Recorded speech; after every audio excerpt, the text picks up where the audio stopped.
रुको रुको.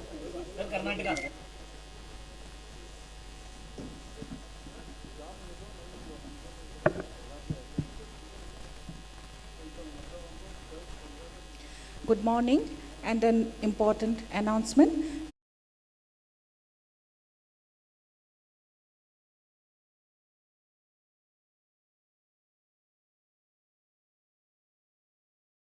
Rests are open, so I request students and other faculties to be seated, excluding the first two rows. Head of the institutions include vice chancellors, principals, and directors.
Kind attention, Honorable Governor has already reached the venue and soon we will be going live with Niti Aayog. Before that, we would like to present a small video on Viksit Bharat Sankalp Yatra 2047. And one small request, apologies for the inconvenience. The first two rows are reserved for heads of institutions, higher education institutions, that is Honorable Vice Chancellors, Honorable Directors, and Honorable Principals. So I would request the invitees who have come here, please, in case you don't belong to this category, you may shift to any row other than the first two rows, please. Thank you.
संकल्प ही साहस, संकल्प ही सेना, संकल्प ही ज्योति, संकल्प सवेरा। প্ৰধানমন্ত্ৰী নৰেন্দ্ৰ মোদী ডাঙৰীয়াৰ দূৰদৰ্শী নেতৃত্বত উত্তৰ পূবস্থিত অসমে বৃহৎ সংকল্প পূৰণৰ দিশত দ্ৰুতগতিত আগবাঢ়িছে।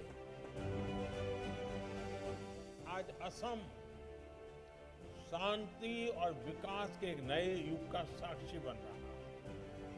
आजादी के अमृत काल में हम सभी ने अपने देश को विकसित राष्ट्र बनाने का संकल्प लिया। अमृत काल के ये अगले 25 वर्ष आपके सेवा काल के भी उतने ही अहम है। আগতে অসমৰ মহিলা আৰু বাই ভনীসকলে পাকঘৰৰ ক'লা ধোঁৱাৰ মাজত কাম কৰিবলৈ বাধ্য হৈছিল। সংকল্প আছিল ধোঁৱাৰ পৰা মুক্ত হোৱাৰ। এতিয়া তেওঁলোকৰ লগত আছে 44 লাখতকৈও অধিক উজলা সংযোগৰ সাহস। আগতে গৃহ নিৰ্মাণ আঁচনিবোৰ মধ্যভোগীৰ কবলত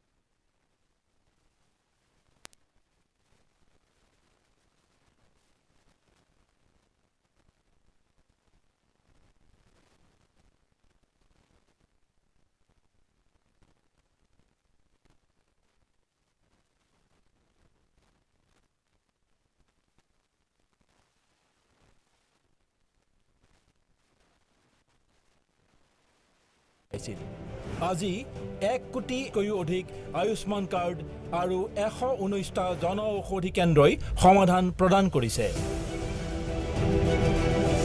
আগতে পথৰ কাষৰ ব্যৱসায়ীসকলৰ জীৱন হতাশাৰে ভৰি আছিল। সংকল্প আছিল আশাৰ পাখি দিয়াৰ। আজি 99,000ৰো অধিক পথৰ কাষৰ বেপাৰীয়ে PM স্বনিধিৰ জৰিয়তে 162 কোটিতকৈও অধিক মূল্যৰ ঋণ লাভ কৰিছে। সেয়াও কোনো গ্যাৰাণ্টি প্ৰদান কৰিবলগীয়া নোহোৱাকৈ। যুগ যুগ ধৰি আমাৰ সমাজৰ অংগ হৈ থকা মিস্ত্ৰী আৰু হস্তশিল্পীসকলৰ প্ৰতি আগতে কোনেও গুৰুত্ব দিয়া নাছিল। সংকল্প আছিল তেওঁলোকৰ অৰ্থনৈতিক অগ্ৰগতিক সীমাহীন কৰি তোলাৰ। আজি PM বিশ্বকৰ্মাৰ সহযোগ লগত আছে। আগতে আন্ধাৰত নিমগ্ন হৈ থকাকে ভাগ্য বুলি ধৰি লোৱা হৈছিল। আজি অসমত আৰম্ভ হৈছে সৌভাগ্য যোজনা। উজলা যোজনাই আন্ধাৰক পৰাস্ত কৰিছে। আগতে আৱৰ্জনাৰে পূৰ্ণ যি ঠাইৰ পৰা মানুহে পলায়ন কৰিছিল, এতিয়া সেই ঠায়ে স্বচ্ছ ভাৰতৰ হাতত ধৰি পৰিষ্কাৰ পৰিচ্ছন্নতাৰ এক নতুন কাহিনী লিখিছে। অমৃত যোজনাৰ আশাৰ টোপালবোৰে প্ৰতিখন চহৰ আৰু চুবুৰীক এক নতুন পৰিচয় দিছে। আগতে ষ্টাৰ্টআপৰ মোনাত আছিল কেৱল হতাশা। এতিয়া 1 কোটিৰো অধিক মুদ্ৰা আৰু 2,000ৰো অধিক ষ্টেণ্ড আপৰ পাখি আছে। অসমত এতিয়া ডিজিটেল পেমেণ্ট কৰা লোকৰ সংখ্যাও অগণন। আগতে ক্ৰীড়া প্ৰতিভা মৰহি গৈছিল। এতিয়া খেলো ইণ্ডিয়াৰ জৰিয়তে নতুন পৰিচয় গঢ়ি তুলিছে। একবিংশ শতিকাৰ বাবে প্ৰস্তুতি চলোৱা হৈছে। অসমৰ ভৱিষ্যত গঢ় দিয়া হৈছে। বন্দে ভাৰতৰ গতিও আছে অসমত। আৰু অমৃত ভাৰত ষ্টেচনৰ এটা নতুন পৰিচয়ো আছে। আৰু এতিয়া উড়ান যোজনাৰ অধীনত চেণ্ডেল পিন্ধিও বিমান যাত্ৰা কৰা হয়।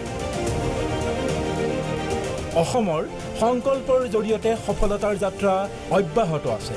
প্ৰতিদিনে ভাগৰ নোহোৱাকৈ আৰু ক্ষান্ত নোহোৱাকৈ অসম গতিশীল হৈ আছে 2047 চনৰ মহান লক্ষ্যৰ দিশে। और 2047 का जब तिरंगा झंडा फहरेगा तो विश्व एक विकसित भारत का गुणगान करता होगा। विकसित भारत का सपना में मैं अब ना रुकने वाला हूँ।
संकल्प ही साहस, संकल्प ही सेना, संकल्प ही ज्योति, संकल्प सवेरा। সংকল্প হৈছে শিখৰলৈ যোৱাৰ, সংকল্প হৈছে ভাৰতক বিকশিত ভাৰতৰ গন্তব্যস্থানত উপনীত কৰোৱাৰ, আৰু আমি অগ্ৰসৰ হৈছো প্ৰতিটো সংকল্প পূৰণ কৰিবলৈ। সেইবাবেই প্ৰগতিৰ যি কাহিনী বাস্তৱ হ'বলৈ বছৰ বছৰ সময় লাগিল। কেনেকৈ মাত্ৰ এটা দশকৰ ভিতৰত প্ৰধানমন্ত্ৰী নৰেন্দ্ৰ মোদী ডাঙৰীয়াৰ দূৰদৰ্শী নেতৃত্বত আজি দেশৰ প্ৰতিখন চহৰতে সেয়া বাস্তৱত পৰিণত হৈছে। मेरे परिवारजनों, आने वाले 25 साल भारत के लिए इस शताब्दी के सबसे महत्वपूर्ण 25 साल है। इन 25 वर्षों में हमें अपने इस भारत को समृद्ध बनाना है, हमारे भारत को विकसित बनाना है। কেনেকৈ আগতে যিখনক অভাৱৰ চহৰ বুলি কোৱা হৈছিল, এতিয়া সেইখন স্মাৰ্ট চিটি হৈ পৰিছে। নিজৰ হাতৰ পৰশৰে সেইবোৰ পুনৰ্জীৱিত কৰি তুলিছে। এতিয়া আলিৰ কাষত চাৰিআলিত আৱৰ্জনা জমা নহয়, এতিয়া তাত পৰিষ্কাৰ পৰিচ্ছন্নতাৰ এক নতুন কাহিনী সৃষ্টি হৈছে। এতিয়া PM ই-বাছ সেৱাইও পৰিৱেশৰ প্ৰতি গুৰুত্ব দিয়ে। নতুন ভাৰতৰ প্ৰতিচ্ছবি সলনি হ'বলৈ আৰম্ভ কৰিছে। কেনেকৈ দৰিদ্ৰতাত জীৱন কটোৱা চহৰীয়া জনসাধাৰণে আজি ইজ অফ লিভিং অনুভৱ কৰিবলৈ আৰম্ভ কৰিছে। নতুন ভাৰতৰ নতুন চহৰৰ এই নতুন কাহিনী বুজি পাবলৈ আহক PM আৱাস যোজনাৰ অধীনত সকলো সা সুবিধা থকা নতুন ঘৰ লাভ কৰা লোকসকলক লগ পাওঁ। আগতে এওঁলোক চহৰত বাস কৰিছিল যদিও এওঁলোকৰ কোনো ঠিকনা নাছিল। আজি এওঁলোকৰ নিজা ঘৰ আছে আৰু দুৱাৰত নিজৰ নাম লিখা ফলকো ওলমি আছে। সংকল্প হৈছে যে বিকশিত ভাৰতত প্ৰত্যেকৰে মূৰৰ ওপৰত চালি থাকিব। কেনেকৈ এটা দশক আগতে মানুহ অসুস্থ হ'লে তেওঁ হাত দুখনে তেওঁ খালী পকেট খুচৰিছিল আৰু তেওঁ মনত ভাৱ হৈছিল যে চিকিৎসা আৰু ভোকৰ মাজত পুনৰ কি বাছনি কৰিব। এতিয়া সেই পকেটতে আয়ুষ্মান ভাৰতৰ কাৰ্ড থাকে। এতিয়া চিকিৎসাৰ লগত তেওঁলোকৰ আৰ্থিক স্থিতিৰ কোনো সম্পৰ্ক নাই। সংকল্প হৈছে যে পইচাৰ অভাৱত কোনো ভাল চিকিৎসাৰ পৰা বঞ্চিত নহয়। দামী ঔষধৰ খৰচে কেনেকৈ দুখীয়াৰ পকেট আৰু জীৱন দুয়োটাৰে অৱস্থা কাঢ়িল কৰিছিল। কিন্তু এতিয়া ভাৰতীয় জনঔষধি পৰিযোজনাই ব্যয়বহুল ঔষধৰ খৰচৰ চিন্তাৰ পৰা মুক্ত কৰিছে। সংকল্প হৈছে যে উন্নত গুণগত মানৰ ঔষধ সকলোৰে বাবে সুলভ হওক। কেনেকৈ চৌকাৰ ধোঁৱাই পাকঘৰৰ বেৰত লাগি থকাৰ দৰে আমাৰ মাতৃ আৰু ভগ্নীসকলৰ শৰীৰত থিতাপি লৈছিল আৰু বেমাৰে তেওঁলোকক আগুৰি ধৰিছিল। এতিয়া সেই পাকঘৰতে উজ্জ্বলাই ধোঁৱাক পৰাস্ত কৰিছে। সংকল্প হৈছে মাতৃ আৰু ভগ্নীসকলক পৰিষ্কাৰ ইন্ধন আৰু উন্নত জীৱন প্ৰদান কৰা। जनहित का युग आया है, अब कष्ट न सहने वाला हूँ। विकसित भारत का सपना मैं अब ना रुकने वाला हूँ।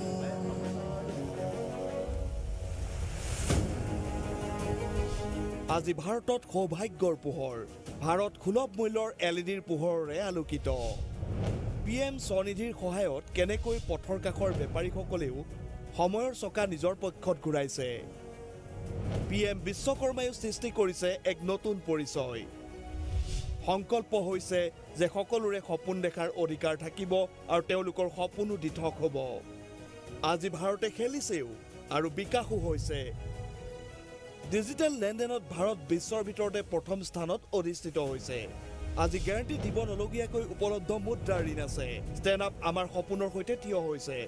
ষ্টাৰ্টআপে সপোনক গঢ় দিছে। বন্দে ভাৰতৰ গতি দ্ৰুত হৈছে। অমৃত ষ্টেচন হৈ পৰিছে আৰামৰ আন এটা নাম। চেণ্ডেল পিন্ধাসকলেও আজি বিমান যাত্ৰাৰ আনন্দ উপভোগ কৰিছে। এটা দশকৰ ভিতৰতে চৰকাৰৰ নতুন সংকল্পৰ পোহৰত ভাৰতৰ চহৰসমূহে লাভ কৰিছে উন্নয়নৰ নতুন গতি। जनहित का युग आया है, अब कष्ट न सहने वाला हूँ। विकसित भारत का सपना मैं अब ना रुकने वाला हूँ। 2047 का जब तिरंगा झंडा फहरेगा तो विश्व एक विकसित भारत का गुणगान करता होगा।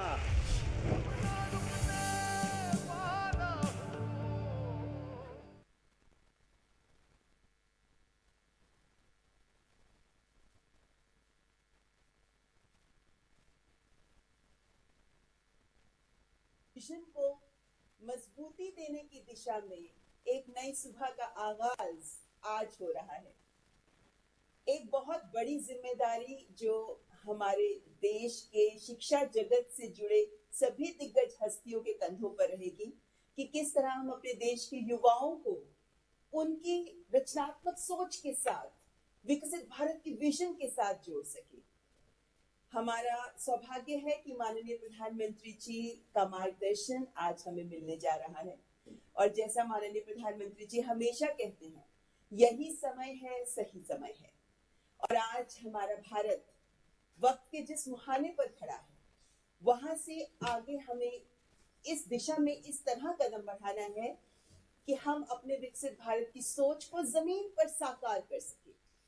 और पिछले 9 वर्षों में जिस तरह का विकास हमारे देश ने देखा है, उससे हम सब में एक आत्मविश्वास जरूर जागृत हुआ है कि विभिन्न क्षेत्रों में जो विकास के आयाम हम छू रहे हैं और जिन लक्ष्यों की तरफ जिस रफ्तार से हम आगे बढ़ रहे हैं, ये बात स्पष्ट है कि आज का भारत विकसित भारत के स्वप्न को साकार करने के लिए वो क्षमता जाहिर कर रहा है, प्रस्तुत कर रहा है। और इसीलिए ये बहुत आवश्यक है कि हम अपने आज के युवा, क्योंकि 24 वर्षों के बाद 2047 जब हम विकसित भारत की संकल्पना को साकार कर चुके होंगे, इस उम्मीद के साथ आज हम आगे बढ़ रहे हैं, तो जाहिर है कि आज का युवा ही इस विकसित भारत के निर्माण में महत्वपूर्ण योगदान देने वाला है। क्योंकि अगले 24 वर्षों में वही है जो देश के निर्माण में आगे बढ़कर अहम भूमिका निभाएंगे। और इसीलिए माननीय प्रधानमंत्री जी की ये सोच, ये विजन कि हमें आज के युवा के विचारों के साथ विकसित भारत की संकल्पना के विजन को साकार करना है और उसका निर्माण करना है, ये बहुत आवश्यक है। और इसीलिए आज की सुबह में आप सभी मेहमानों का स्वागत करते हुए मुझे भी अत्यंत खुशी हो रही है, क्योंकि we all know that education forms the foundation of the future of any country. And now that we are progressing towards developing a knowledge-based economy, developing India as a knowledge-based economy, the knowledge base is being provided by education. And the National Education Policy 2020 has already created a foundation on which we can move forward to create this knowledge-based economy. And a very important aspect of National Education Policy is skilling the youngsters. And we all are aware of this fact that if we want to use the demographic dividend of our country, it's very important to skill the youngsters, the youth of today. It's only with the futuristic skills that they have that they can contribute constructively towards Viksit Bharat vision. So keeping that in mind, we are going to now play a few films before you, and we're going to start with a short film on how the thought of innovation and innovative skills in our youth is being achieved by the Education Ministry, and how the National Education Policy is also contributing towards the same. So here we present this short film to you.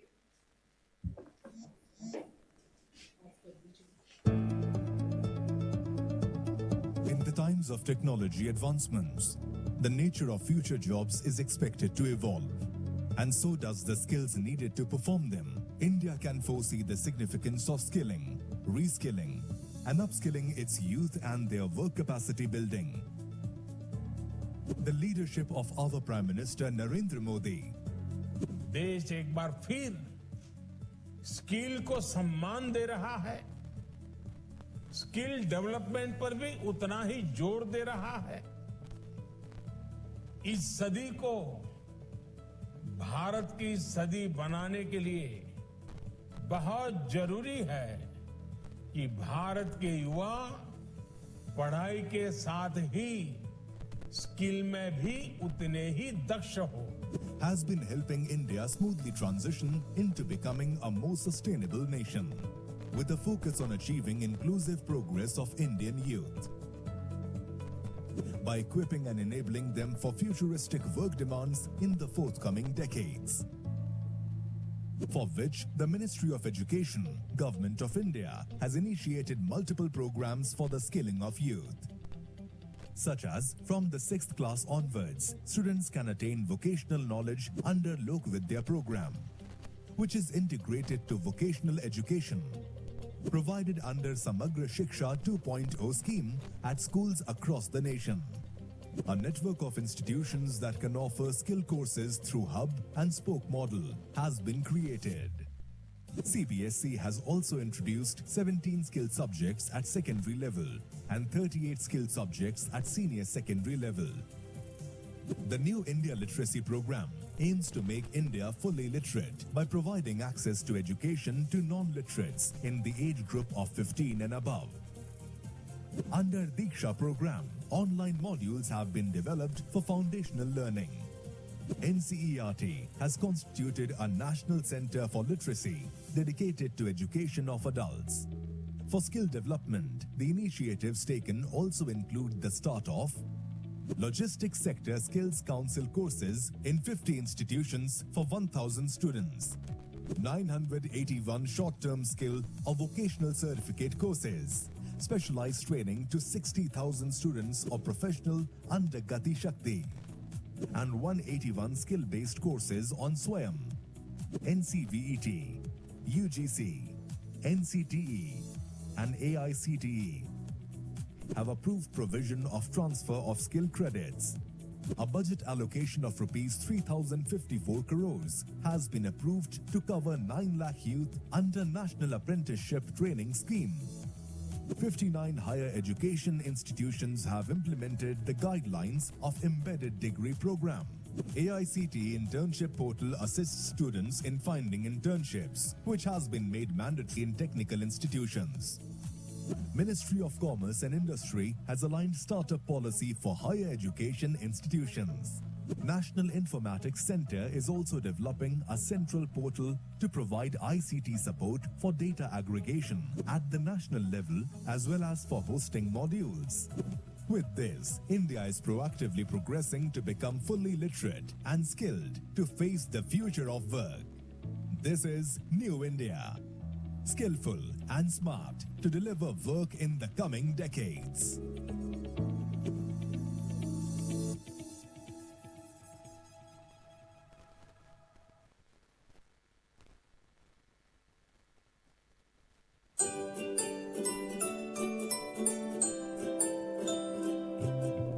Education and learning begins from birth and early childhood. Children naturally absorb knowledge through their real-life experiences. They learn best through play and in a joyful environment. The foundational learning is an indispensable prerequisite for all future learning. For this reason, in India's National Education Policy 2020, the focus has been emphasized upon foundational learning, which is aligned with the vision of India's Prime Minister, Shri Narendra Modi ji. राष्ट्रीय शिक्षा नीति के तहत foundational literacy and numeracy के विकास को एक राष्ट्रीय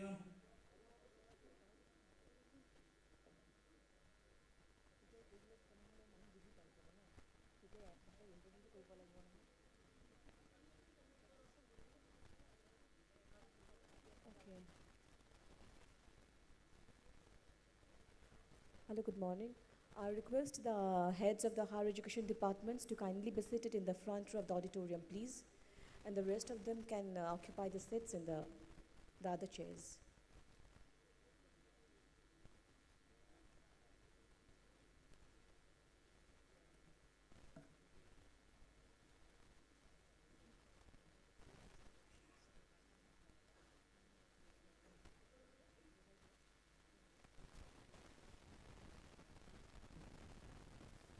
I mean the heads of the higher educational institutions, the vice chancellors, the principals of the colleges.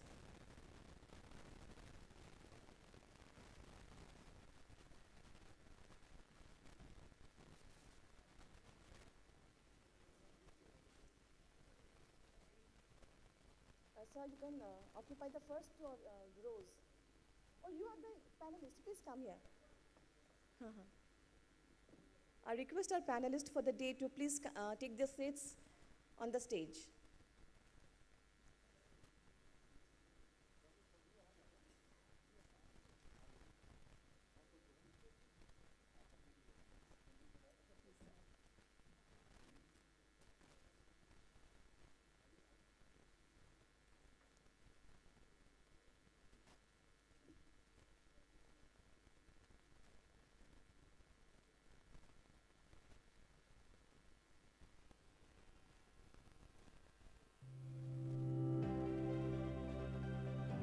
India is a home to diverse cultures, indigenous concepts, and scientific innovations, making the country a rich knowledge economy.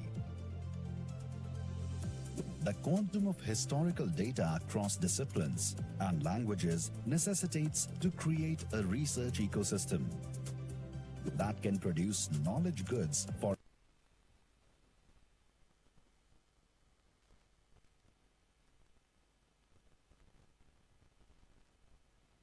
Modi further strengthens the vision.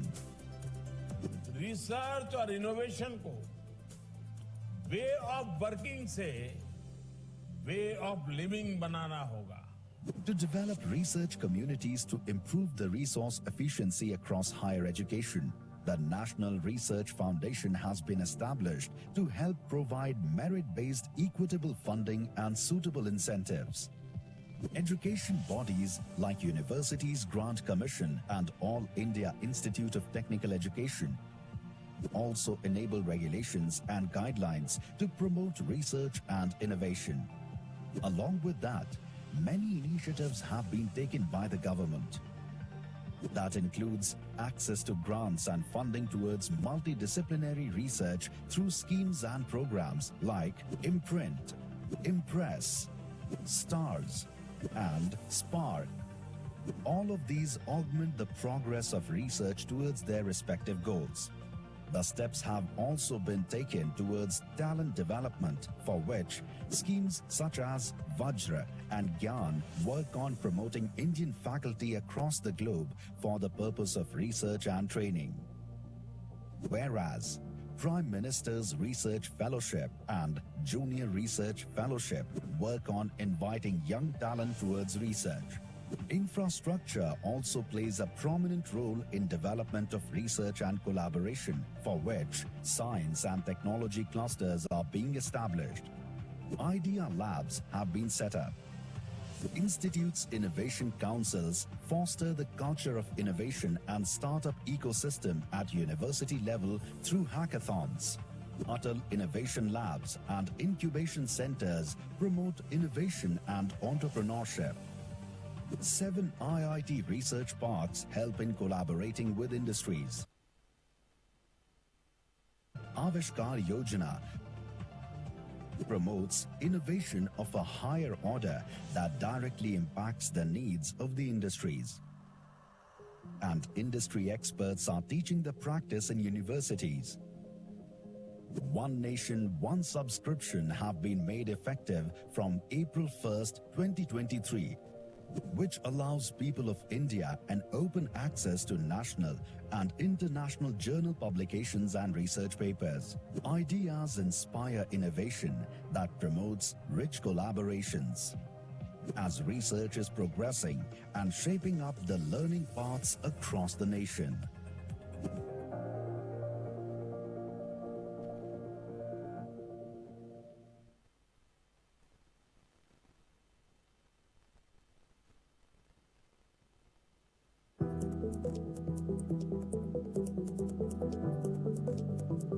Today, interactive smart screens have taken over the need for blackboards. Classrooms are no more confined to brick and mortar boundaries. Online access has made learning multimodal for all. Digital transformation has revolutionized the way education is being imparted and received in India. As envisioned by Prime Minister Shri Narendra Modi, technology has been empowering education across the nation.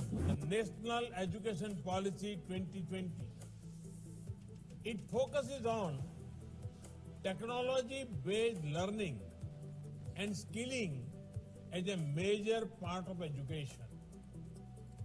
E-courses will also be developed in various regional languages and dialects. And the Ministry of Education in NEP 2020 has ascertained tech-enabled learning through PM E-Vidya, Diksha Swayam Prabha, DTH and Swayam. These platforms have made online learning more inclusive, qualitative and collaborative at all parameters.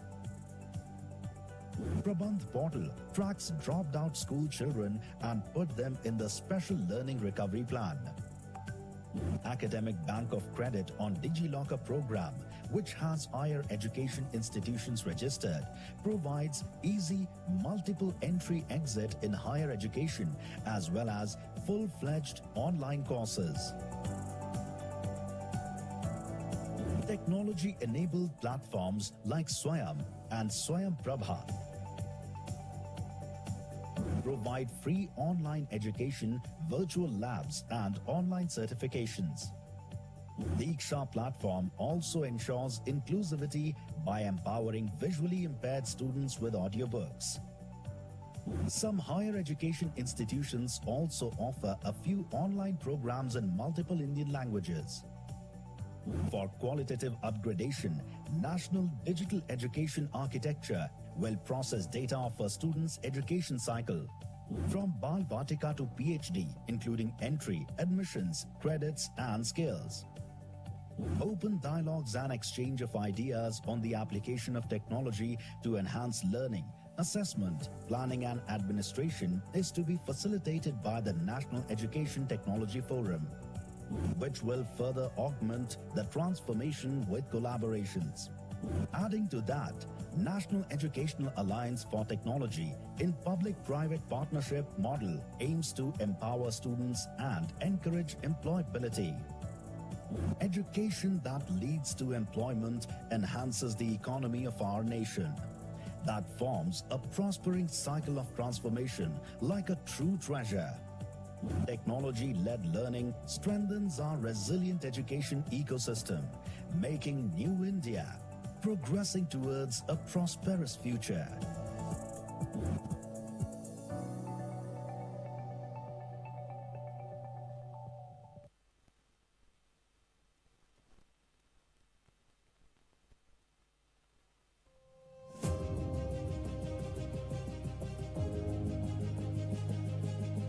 छात्रों के सपनों की उड़ान में भाषा न बने बाधा, इसी को ध्यान में रखकर NEP 2020 ने न सिर्फ पढ़ने लिखने के तरीके को सरल बनाया है, बल्कि भाषा संबंधी मुश्किलों को भी किया है आसान।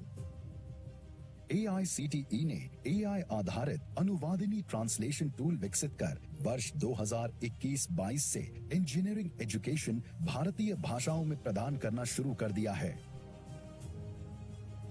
देश भर में 41 संस्थानों में 6 भारतीय भाषाओं में पढ़ाई शुरू हो चुकी है। राष्ट्रीय शिक्षा नीति मातृभाषा में शिक्षण को बढ़ावा देती है। इसका बहुत बड़ा लाभ आपको मिलेगा। इसका बहुत बड़ा लाभ हमारे गांव से आए हुए, गरीब परिवार से आए हुए युवाओं को मिलेगा, शिक्षकों को मिलेगा, नौकरी के लिए अवसर तैयार हो जाएगी। भारत सरकार ने इसी दिशा में काम करते हुए स्नातक विशेष रूप से BA, BSc, BCom एवं स्किलिंग की पुस्तकों का मूल लेखन या अनुवाद भारतीय भाषाओं में करने की पहल की है। ये एक अभूतपूर्व प्रयास है जब भाषा की बाधा को दूर करते हुए विभिन्न भारतीय भाषाओं में उच्च शिक्षा और स्किल की किताबें उपलब्ध करवाई जा रही हैं। पुस्तकों के प्रचार और निशुल्क पहुंच के लिए ई-कुंभ नाम से एक डेडिकेटेड वेब पोर्टल भी विकसित किया है। ये किताबें ऑनलाइन ई-कुंभ पोर्टल पर उपलब्ध हैं। इन किताबों को अंतर्राष्ट्रीय स्तर पर दुनिया के कई देशों में खुले शैक्षिक संसाधनों के रूप में देखा जा सकता है।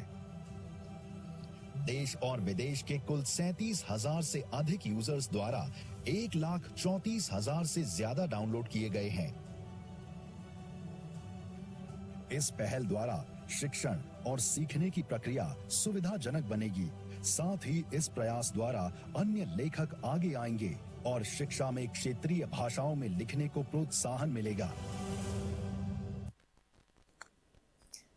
Ladies and gentlemen, we presented before you a few films which highlighted how government is moving forward in the direction of presenting or providing the quality education, and it covered the various aspects as well. NITI Aayog अभी हमने आपके सामने जो ममता madam जी मेरी आवाज मिली जी ma'am, ये flag अच्छा नहीं लग रहा बीच में जो आपने सेंटर में लगाया।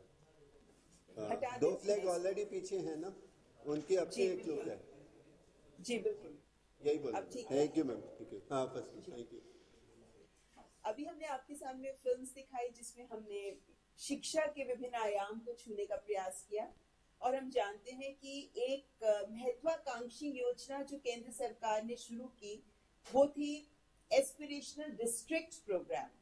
और जो सफलता एस्पिरेशनल डिस्ट्रिक्ट प्रोग्राम में हमने हासिल की, उसी के आधार पर उसका विस्तार करते हुए एस्पिरेशनल ब्लॉक प्रोग्राम तक हम पहुंचे हैं।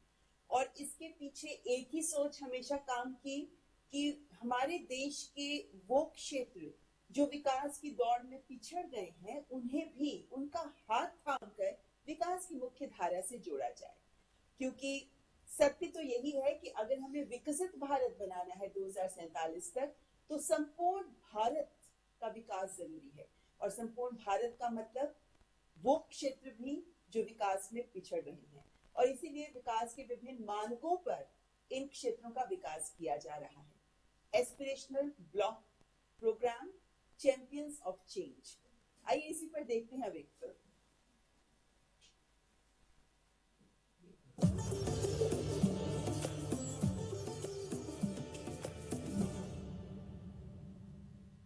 आज की सरकार की प्राथमिकता है वंचितों को वरीयता। आज की सरकार एस्पिरेशनल डिस्ट्रिक्ट तक जा रही है, एस्पिरेशनल ब्लॉक्स तक जा रही है। आज की सरकार देश के सीमावर्ती गांवों को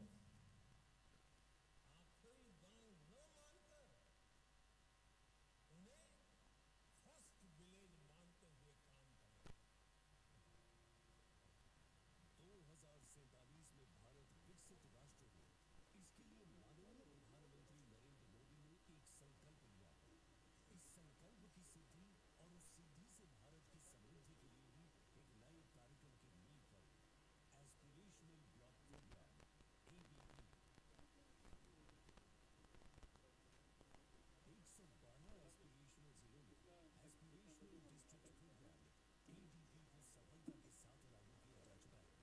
ABP 112 एस्पिरेशनल जिलों में एस्पिरेशनल डिस्ट्रिक्ट प्रोग्राम ADP को सफलता के साथ लागू किया जा चुका है।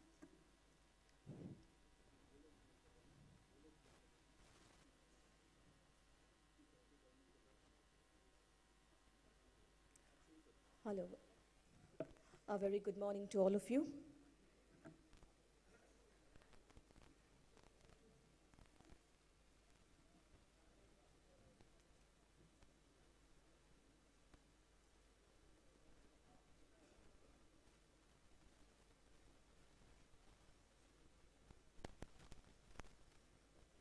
I would request you all to kindly put your phone in either switch off mode or silent mode, please.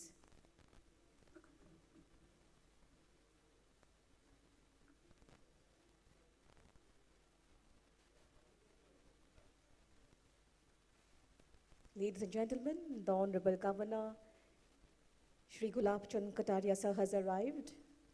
Along with the Governor, the Minister of Education, Dr. Ranuj Peku sir has also arrived. We extend heartfelt welcome to our Honorable Governor. Now, may we all rise. I request you all here to kindly rise for the national anthem, followed by the state anthem.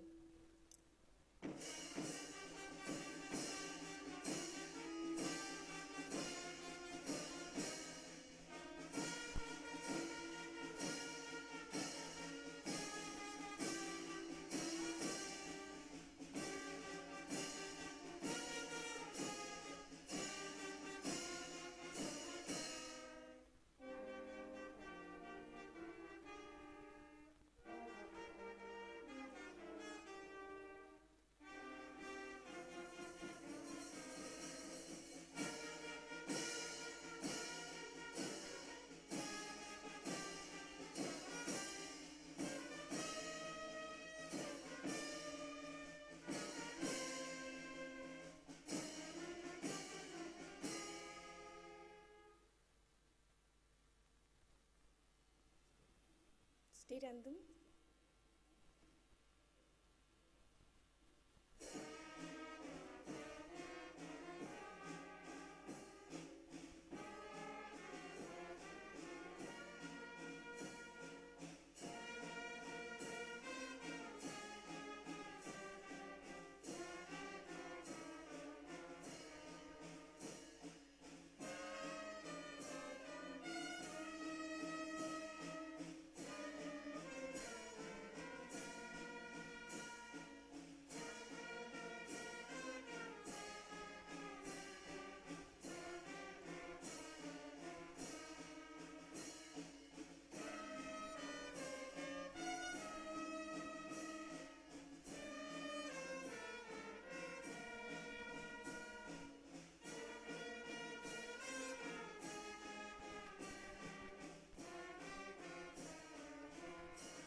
Thank you so much. Namaskar, Honorable Governor Sir, Honorable Minister of Education and panelists and all the dignitaries present here today. We all have gathered here to deliberate on Viksit Bharat. Viksit Bharat 2047 Wars of Youth is a program aimed to resonate the aspirations of the youth in envisioning a developed India by 2047. So to start with, we are joining with Niti Aayog through a web link. So may I request people to kindly join the webcast for the launch of the Viksit Bharat 2047.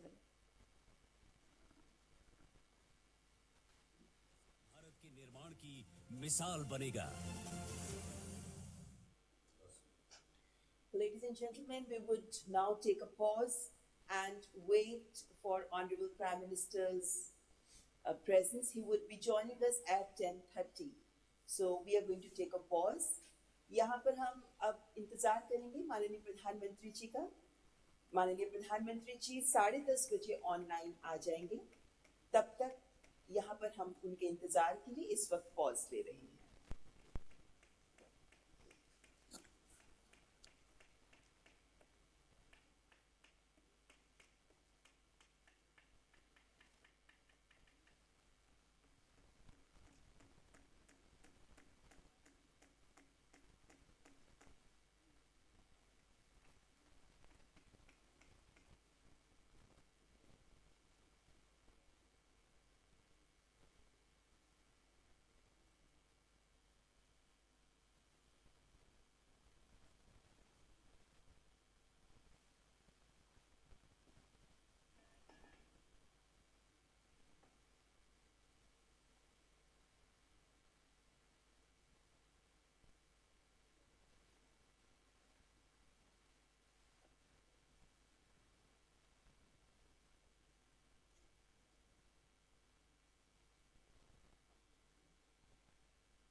Hello. Actually, some of the students are waiting out of the auditorium, so I would request people who are sitting in the back rows, if you could kindly come and occupy the front seats, then maybe they'll come and occupy the back seats. Or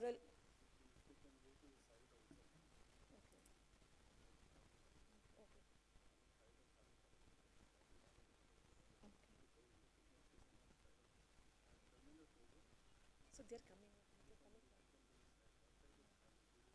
I request the students who are actually waiting outside the auditorium to kindly come and sit here, please.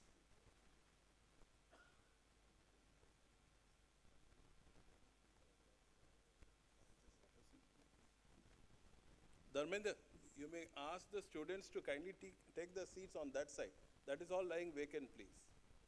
Please, you close this gate and keep that gate open. So the new entrants may take that approach and sit there, please.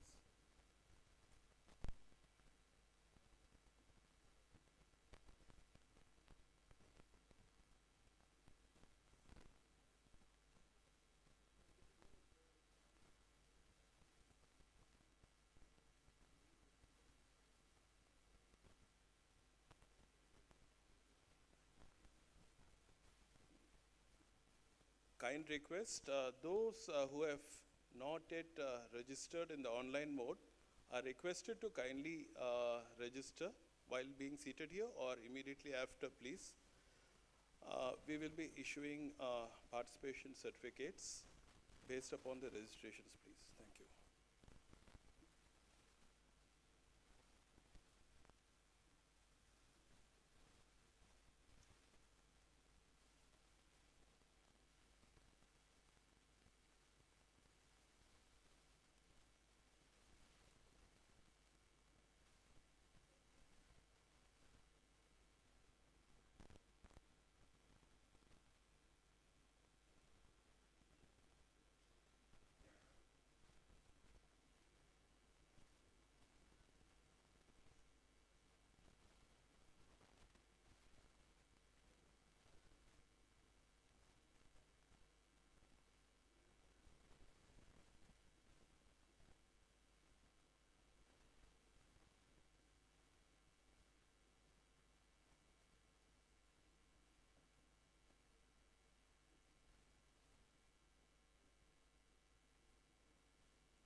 They're actually waiting for the Prime Minister's address.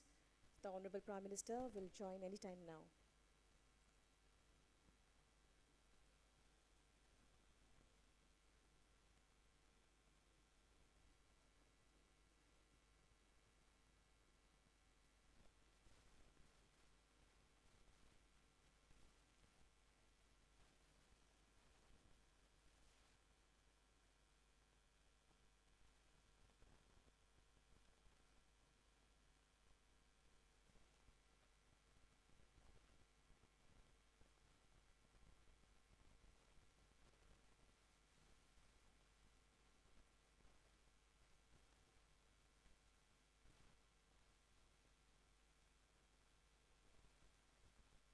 Students may kindly come to the front rows, please. There are a lot of vacant seats in the front row. नीचे आइए please, kindly. नीचे सामने आके third row पर आप बहिबो पारे, please. A lot of seats are vacant that side. You can occupy all those seats.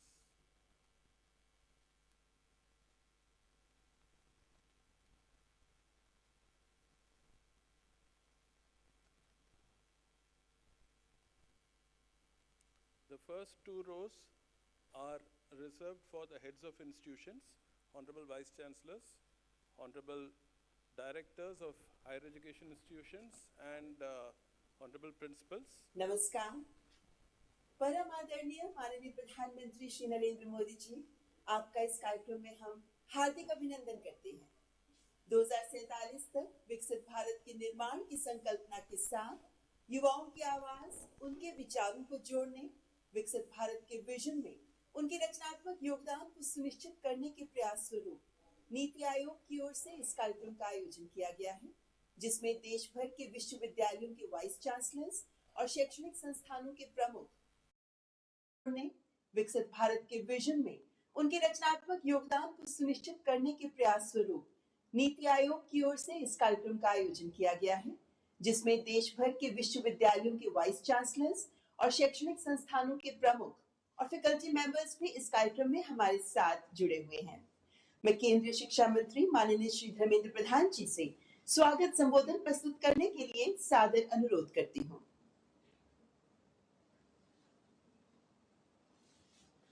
माननीय राज्यपाल एवं उपराज्यपाल समूह, प्रतिष्ठित कुलपति, निर्देशक और उच्च शिक्षा संस्थानों की सभी आदरणीय फैकल्टी समूह, नमस्कार। आजादी के 75 वर्ष पूरे होने पर हमारी यशस्वी प्रधानमंत्री श्री नरेंद्र मोदी जी ने देश की लाल किले से देश की आने वाले विकास के लिए, आने वाले रोड मैप बनाने के लिए एक नई दृष्टिकोण दिया है, विकसित भारत बनाने के लिए आह्वान किया है। हमारी देश की आजादी की 100 साल पूरे होने पर विकसित भारत के साथ एक नए भारत की निर्माण की उनकी अटूट प्रतिबद्धता ने करोड़ों लोगों के दिल में महत्वाकांक्षा और आशा की दीपक जलाया है। मित्रों, प्रधानमंत्री जी कहते हैं यही समय सही समय है।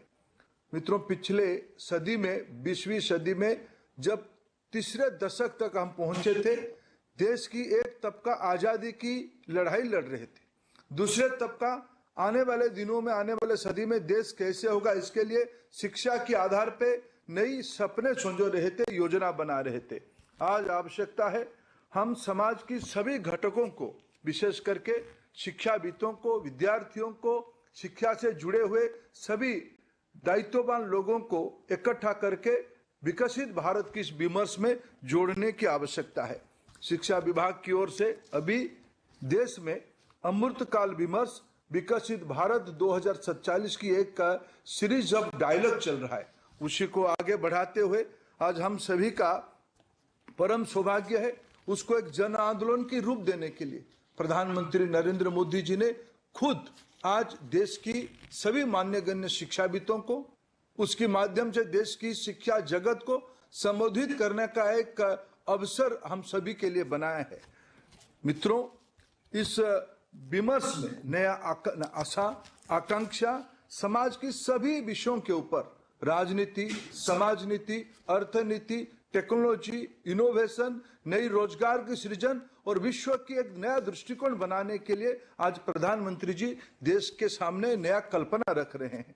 हमारी सारे इसकी द्योतक बननी चाहिए। आज हमारी दायित्व है इस विमर्श को देश की नई पीढ़ी के अंदर हमारे कुलपति, हमारे डायरेक्टर्स, हमारे प्रोभोस्ट, हमारे सारे फैकल्टी, जैसे आजादी की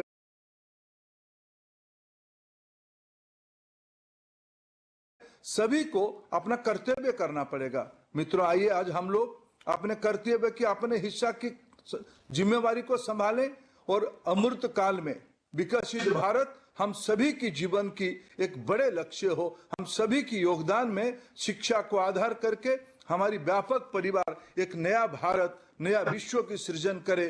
G20 की मंच पे प्रधानमंत्री जी ने विश्व को एक नया मार्गदर्शन किया है वसुधैव कुटुंबकम की। आज उसी कड़ी में हम शिक्षा जगत से एक अमृत निकालें, जिसमें हम माननीय प्रधानमंत्री की जो आज मार्गदर्शन रहेगा, जो आह्वान रहेगा, इसी को आज एक जन आंदोलन को एक प्रजातांत्रिक तरीके से साकार करने के लिए सभी की योगदान चाहिए, सभी की विमर्श चाहिए। मैं हम सब की ओर से माननीय प्रधानमंत्री जी का पुनः आभार प्रकट करता हूं और उनको निवेदन करता हूं, हम सभी को आह्वान करें, मार्गदर्शन करें।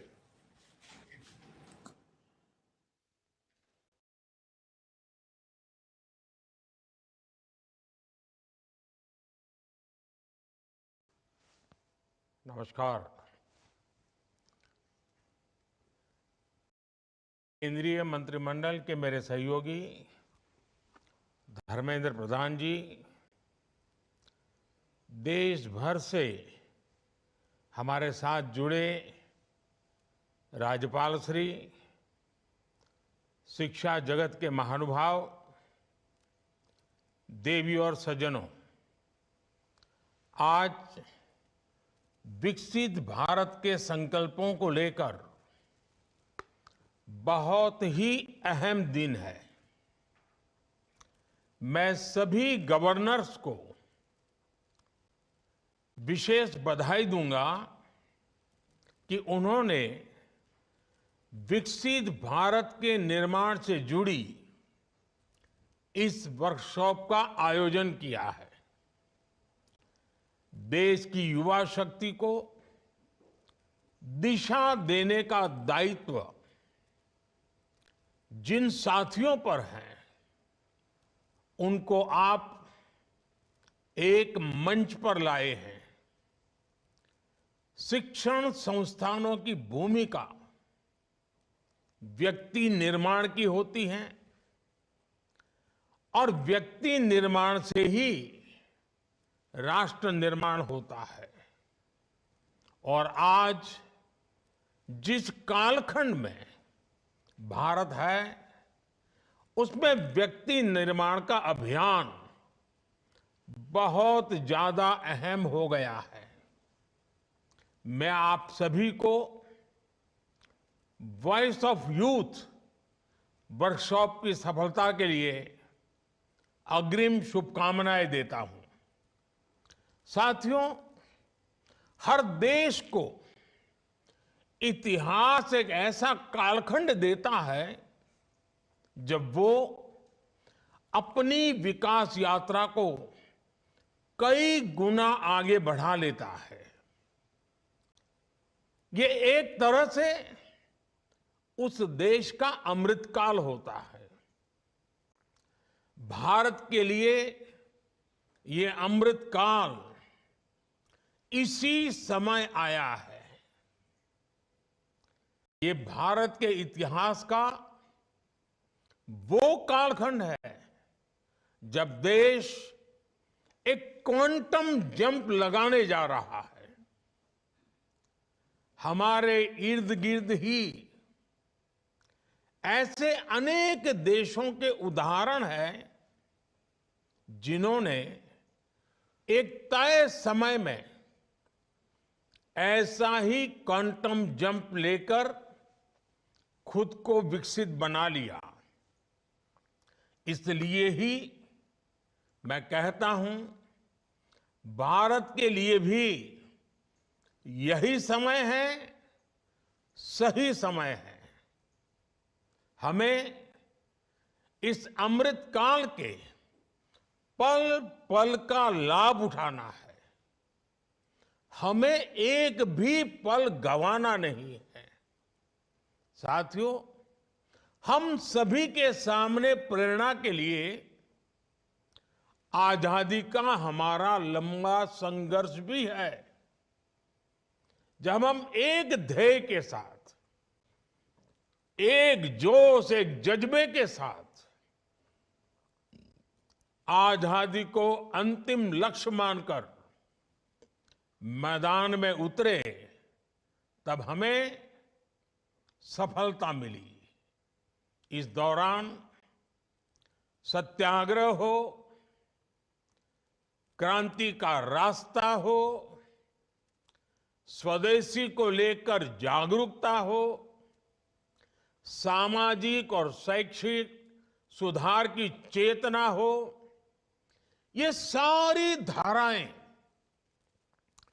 एक साथ मिलकर आजादी के आंदोलन की ताकत बन गई थी। इसी कालखंड में काशी हिंदू विश्वविद्यालय, लखनऊ विश्वविद्यालय, Vishwa Bharati, Gujarat Vidyapith, Nagpur university, Annamalai university, Andhra university, university of Kerala, ऐसे अनेक संस्थानों ने देश की चेतना को सशक्त किया। यही वो कालखंड था जब हर धारा में युवाओं के भीतर आजादी को लेकर नई चेतना का संचार हुआ। आजादी के लिए समर्पित एक पूरी युवा पीढ़ी खड़ी हो गई। एक ऐसा विचार देश में बन गया कि जो भी करना है वो आजादी के लिए करना है और अभी करना है। कोई चरखा काटता था तो वो भी आजादी के लिए, कोई विदेशी सामान का बहिष्कार करता था वो भी आजादी के लिए, कोई काव्य पाठ करता था वो भी आजादी के लिए, कोई किताब या अखबार में लिखता था वो भी आजादी के लिए, कोई अखबार के पर्चे बांटता था वो भी आजादी के लिए। ठीक इसी तरह आज हर व्यक्ति, हर संस्था, हर संगठन को इस प्रण के साथ आगे बढ़ना है कि मैं जो कुछ भी करूंगा वो विकसित भारत के लिए होना चाहिए। आपके लक्ष्य, आपके संकल्पों का ध्येय एक ही होना चाहिए, विकसित भारत। एक शिक्षक के तौर पर आप ये सोचें कि ऐसा क्या करेंगे कि विकसित भारत के लक्ष्य में देश की मदद हो। एक विश्वविद्यालय के तौर पर आप ये सोचें कि ऐसा क्या करें कि भारत तेजी से विकसित बने। आप जिस क्षेत्र में हैं वहां ऐसा क्या हो, किस तरह हो कि भारत विकसित बनने के अपने मार्ग में तेजी से आगे बढ़े। साथियों, आप जिन एजुकेशन इंस्टीट्यूट को रिप्रेजेंट करते हैं वहां आपको देश की युवा ऊर्जा को इस एक लक्ष्य के लिए चैनलाइज करना है। आपके संस्थानों में आने वाला हर युवा कुछ न कुछ विशेषताओं के साथ आता है। उसके विचारों को चाहे वो कितने भी विविध क्यों न हो, उन सबको विकसित भारत के निर्माण की धारा से जोड़ना है।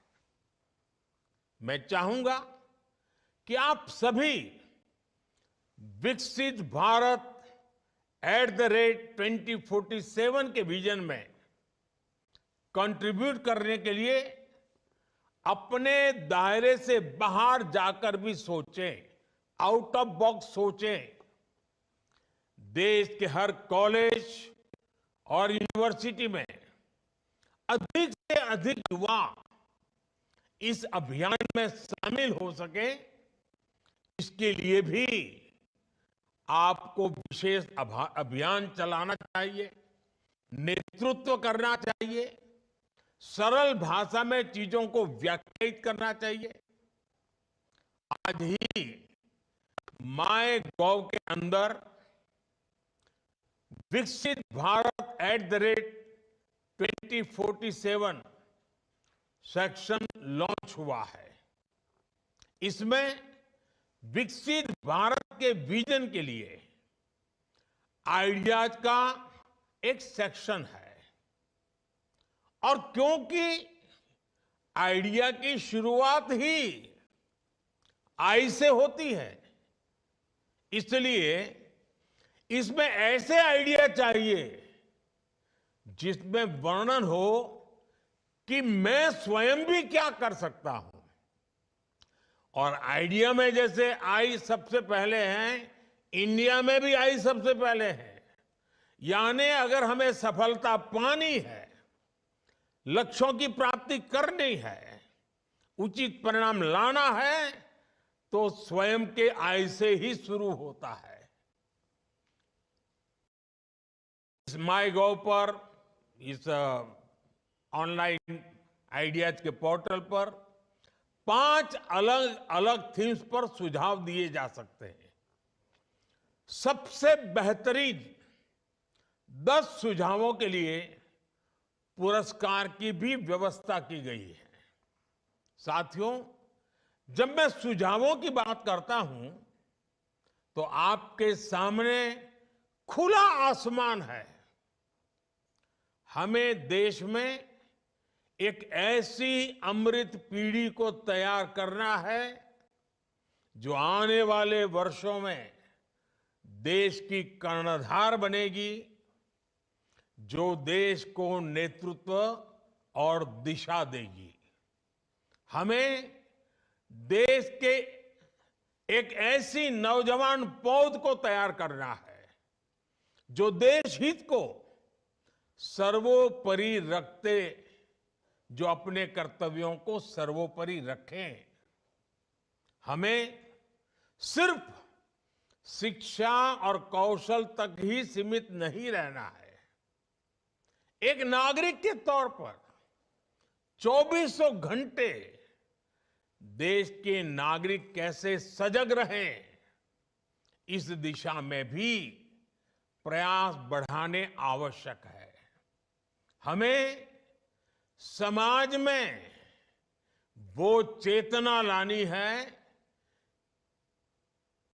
कैमरे लगे हो या न लगे हो, लोग ट्रैफिक की रेड लाइट जंप न करें। लोगों में कर्तव्य बोध इतना ज्यादा हो कि वो समय पर दफ्तर पहुंचे, अपने दायित्वों को निभाने के लिए आगे बढ़कर काम करें। हमारे यहां जो भी प्रोडक्ट बने उसकी क्वालिटी इतनी बेहतर हो कि मेड इन इंडिया देखकर लेने वाले का गर्व और बढ़ जाए। जब देश का हर नागरिक जिस भी भूमिका में है, जब वो अपने कर्तव्यों को निभाने लगेगा तो देश भी आगे बढ़ चलेगा। अब जैसे प्राकृतिक संसाधनों के इस्तेमाल से जुड़ा विषय है, जब जल संरक्षण को लेकर गंभीरता बढ़ेगी, जब बिजली बचाने को लेकर गंभीरता बढ़ेगी, जब धरती मां को बचाने के लिए केमिकल का इस्तेमाल कम होगा, जब पब्लिक ट्रांसपोर्ट के ज्यादा से ज्यादा इस्तेमाल के प्रति गंभीरता होगी, तो समाज पर, देश पर, हर क्षेत्र में बहुत ज्यादा सकारात्मक प्रभाव पड़ेगा। मैं ऐसे कितने ही उदाहरण आपको गिना सकता हूं। आप भी मानेंगे कि छोटी छोटी बातें हैं, लेकिन इनका इम्पैक्ट बहुत बड़ा होता है। स्वच्छता के जन आंदोलन को नई ऊर्जा कैसे दी जाए, इसके लिए भी आपके सुझाव अहम होंगे। हमारे युवा आधुनिक लाइफस्टाइल के साइड इफेक्ट का मुकाबला करें, इसके लिए आपके सुझाव अहम होंगे। मोबाइल की दुनिया के अलावा बाहर की दुनिया भी देखे, ये भी उतना ही जरूरी है। एक शिक्षक के तौर पर आपको ऐसे कितने ही विचारों की सीडिंग वर्तमान और अगली पीढ़ी में करनी है, और आपको खुद भी अपने विद्यार्थियों का रोल मॉडल बनना है। देश के नागरिक जब देश के हित की सोचेंगे, तभी एक सशक्त समाज का निर्माण होगा। और आप भी जानते हैं कि जिस तरह समाज का मानस होता है, वैसी ही झलक हमें शासन प्रशासन में भी नजर आती है। मैं अगर शिक्षा के क्षेत्र की बात करूं, तो उससे जुड़े भी कितने ही विषय हैं। 3-4 साल के कोर्स के बाद हमारे शिक्षण संस्थान प्रमाण पत्र देते हैं, डिग्रियां देते हैं, लेकिन क्या हमें ये सुनिश्चित नहीं करना चाहिए कि हर छात्र के पास कोई न कोई स्किल अनिवार्य रूप से हो? ऐसी चर्चाएं, इससे जुड़े सुझाव ही विकसित भारत की यात्रा का मार्ग स्पष्ट करेंगे। इसलिए आपको अपने हर कैंपस, हर संस्थान और राज्य के स्तर पर इन विषयों पर मंथन की एक व्यापक प्रक्रिया के रूप में आगे बढ़ना चाहिए। साथियों, विकसित भारत के निर्माण का यह अमृतकाल वैसा ही है, वैसा ही समय है जैसे हम अक्सर परीक्षाओं के दिनों में देखते हैं। विद्यार्थी अपने परीक्षा के प्रदर्शन को लेकर बहुत आत्मविश्वासी होते हैं, लेकिन फिर भी अंतिम समय तक वो कोई कोर कसर बाकी नहीं छोड़ता। हर विद्यार्थी अपना सब कुछ झोंक देता है, समय का पल पल एक ही देह से जोड़ देता है, और जब परीक्षा की तारीखें आ जाती हैं, डेट डिक्लेयर हो जाती है, तो ऐसा लगता है पूरे परिवार की परीक्षा की तारीख आ गई है। सिर्फ विद्यार्थी नहीं, बल्कि पूरा परिवार ही एक अनुशासन के दायरे में हर काम करता है। हमारे लिए भी देश के नागरिक के तौर पर परीक्षा की डेट डिक्लेयर हो चुकी है। हमारे सामने 25 साल का अमृतकाल है। हमें 24 घंटे इसी अमृतकाल और विकसित भारत के लक्ष्यों के लिए काम करना है। यही वातावरण हमें एक परिवार के रूप में बनाना, ये हम सबकी सामूहिक जिम्मेवारी है। साथियों, आज दुनिया की आबादी तेजी से बुजुर्ग हो रही है। और भारत युवा शक्ति से सशक्त है। एक्सपर्ट बताते हैं कि आने वाले 25-30 वर्षों तक वर्किंग एज पॉपुलेशन के मामले में भारत सबसे अग्रणी रहने वाला है। इसलिए भारत के युवाओं पर पूरी दुनिया की नजर है। युवा शक्ति एजेंट ऑफ चेंज भी है और बेनिफिशियरीज ऑफ चेंज भी है। आज जो युवा साथी कॉलेज और यूनिवर्सिटीज में हैं, उनके कैरियर को भी यही 25 साल तय करने वाले हैं। यही युवा नए परिवार बनाने वाले हैं, नया समाज बनाने वाले हैं। इसलिए ये तय करना कि विकसित भारत कैसा हो, ये हक भी सबसे अधिक हमारी युवा शक्ति को ही है। इसी भाव के साथ सरकार देश के हर युवा को विकसित भारत के एक्शन प्लान से जोड़ना चाहती है। देश के युवाओं की आवाज को विकसित भारत के निर्माण की नीति रणनीति में ढालना चाहती है। युवाओं के साथ आप सबसे ज्यादा संपर्क में रहते हैं, इसलिए इसमें आप सभी साथियों का योगदान बहुत महत्वपूर्ण होने वाला है। साथियों, हमें प्रगति के जिस रोड मैप पर चलना है, वो सिर्फ सरकार तय नहीं करेगी, उसे देश तय करेगा। देश के हर नागरिक का इनपुट उसमें होगा, सक्रिय भागीदारी इसमें होगी। सबका प्रयास यानी जन भागीदारी एक ऐसा मंत्र है जिससे बड़े से बड़े संकल्प सिद्ध होते हैं। स्वच्छ भारत अभियान हो, डिजिटल इंडिया अभियान हो, कोरोना से मुकाबला हो, वोकल फॉर लोकल होने की बात हो, हम सभी ने सबका प्रयास की ताकत देखी है। सबका प्रयास से ही विकसित भारत का निर्माण होना है। आप सभी विद्वज्जन स्वयं भी देश के विकास के विजन को शेप करने वाले लोग हैं, युवा शक्ति को चैनलाइज करने वाले लोग हैं। इसलिए आपसे अपेक्षाएं कहीं अधिक हैं।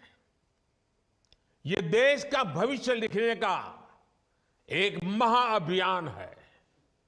आपका हर सुझाव विकसित भारत की इमारत की भव्यता को और निखारेगा। एक बार फिर आप सभी को आज के इस वर्कशॉप की तो शुभकामनाएं देता हूं, लेकिन आज से जो आंदोलन शुभारंभ हो रहा है, और मेरा पक्का विश्वास है कि 2047 तक हम विकसित भारत बना सकते हैं, मिलकर के बना सकते हैं। आज यात्रा का आरंभ हो रहा है। नेतृत्व शिक्षाविदों के हाथ में है, नेतृत्व विद्यार्थियों के हाथ में है, नेतृत्व शिक्षण जगत की इंस्टीट्यूशंस के हाथ में है, और ये अपने आप में देश बनाने वाली और स्वयं को भी बनाने वाली पीढ़ी का कालखंड है।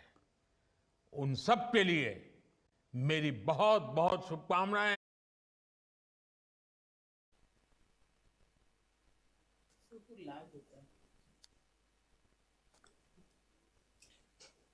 विकसित भारत एक्ट 2047 युवाओं की आवाज, इस पहल का शुभारंभ माननीय प्रधानमंत्री जी के द्वारा किए जाने के बाद अब दिल्ली से ये कार्यक्रम यही समाप्त हो रहा है। अब आप सबसे अनुरोध करते हैं कि माननीय प्रधानमंत्री जी के द्वारा दिए गए मार्गदर्शन के अनुरूप वर्कशॉप्स और पैनल डिस्कशंस के आधार पर आप अपने कार्यक्रम को आगे बढ़ा सकते हैं। Ladies and gentlemen, with this we conclude the launch function of Viksit Bharat at 2047 Voice of Youth from Delhi. You may all kindly proceed with the workshops and panel discussions as per the scheduled program. Thank you all for joining us. Namaskar.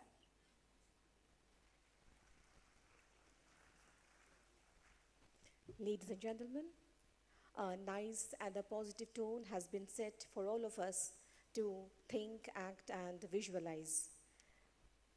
To take us the next phase of the program, may I now request the Commissioner and Secretary to the Honorable Governor, S.S. Meenakshi Sundaram sir, to kindly deliver the welcome address, please.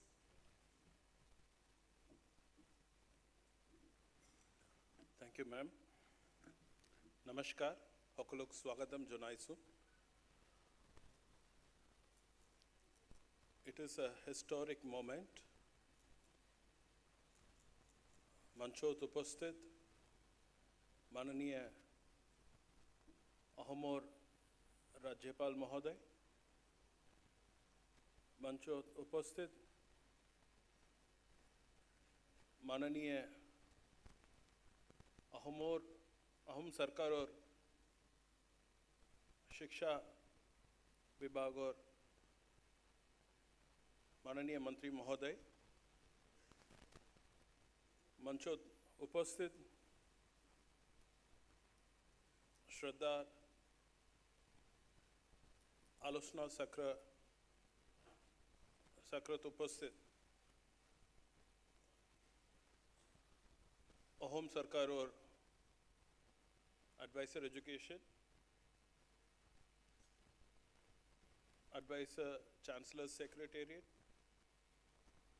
और उपस्थित senior academicians, मंचोर तोलोत उपस्थित परम श्रद्धा उप आचार्य होकल,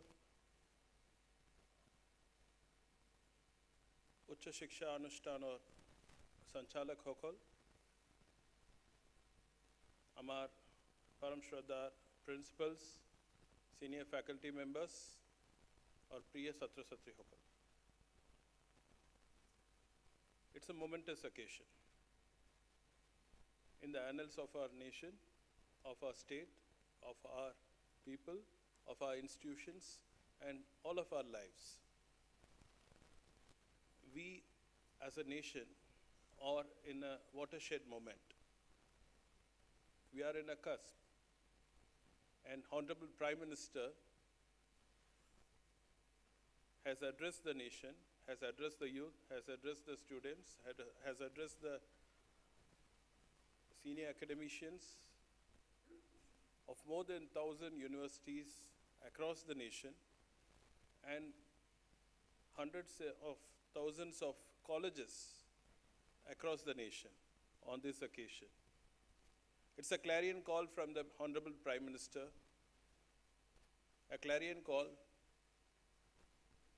which reminds me of Swami Vivekananda. Arise, awake, and stop not till the goal is reached. It also reminds me of another famous quotation. Ask not what the nation has done for you. Ask what you have done for the nation. If not we, who? If not now, when? And if not here, where?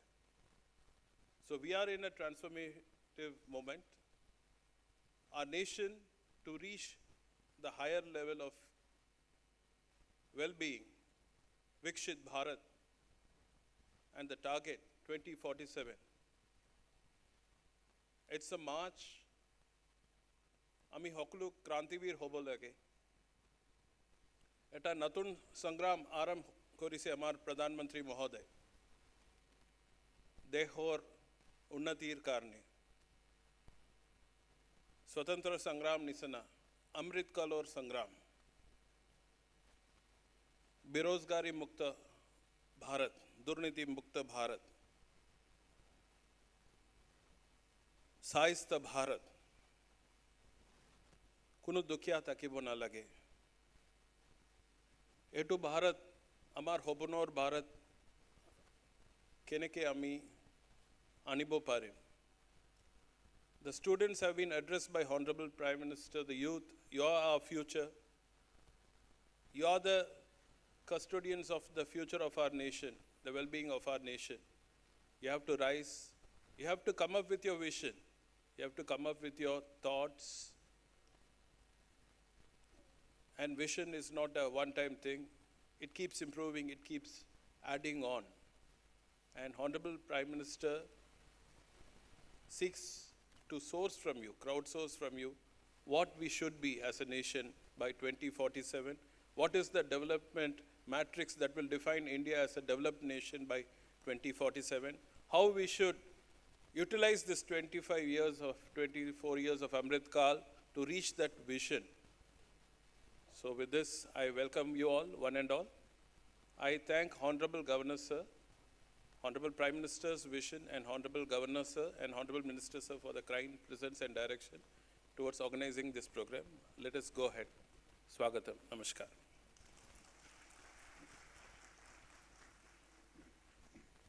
Thank you so much, sir. Now it is time to light the auspicious lamp and pay rich floral tributes to Ma Bharati. May I request the Honorable Governor, sir, Honorable Education Minister, and our dignified panelists to kindly move to the lamp lighting ceremony, please.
Thank you so much. Hope in the coming days, Ma Bharati will be our guiding force to take us to Viksit Bharat at 2047. We now here have a short felicitation ceremony. Members from IIT Guwahati would like to felicitate the Honorable Governor, Shri Gulabchand Kataria sir, and the Education Minister, Dr. Ranoj Pegu. So to do the honors, may I now request Dean Public Relations, Professor P.K. Iyer, and Registrar in Charge, Professor G. Krishnamurthy from IIT Guwahati, to kindly felicitate the Honorable Governor and the Honorable Minister Education, please.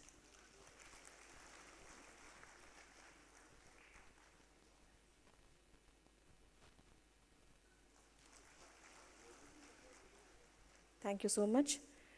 From Raj Bhavan, we would like to felicitate our panelists. May I request OSD to the Honorable Governor Nishkam Divakarji and the PPS to the Honorable Governor Dr. S.N. Bhaumik to kindly felicitate our panelists.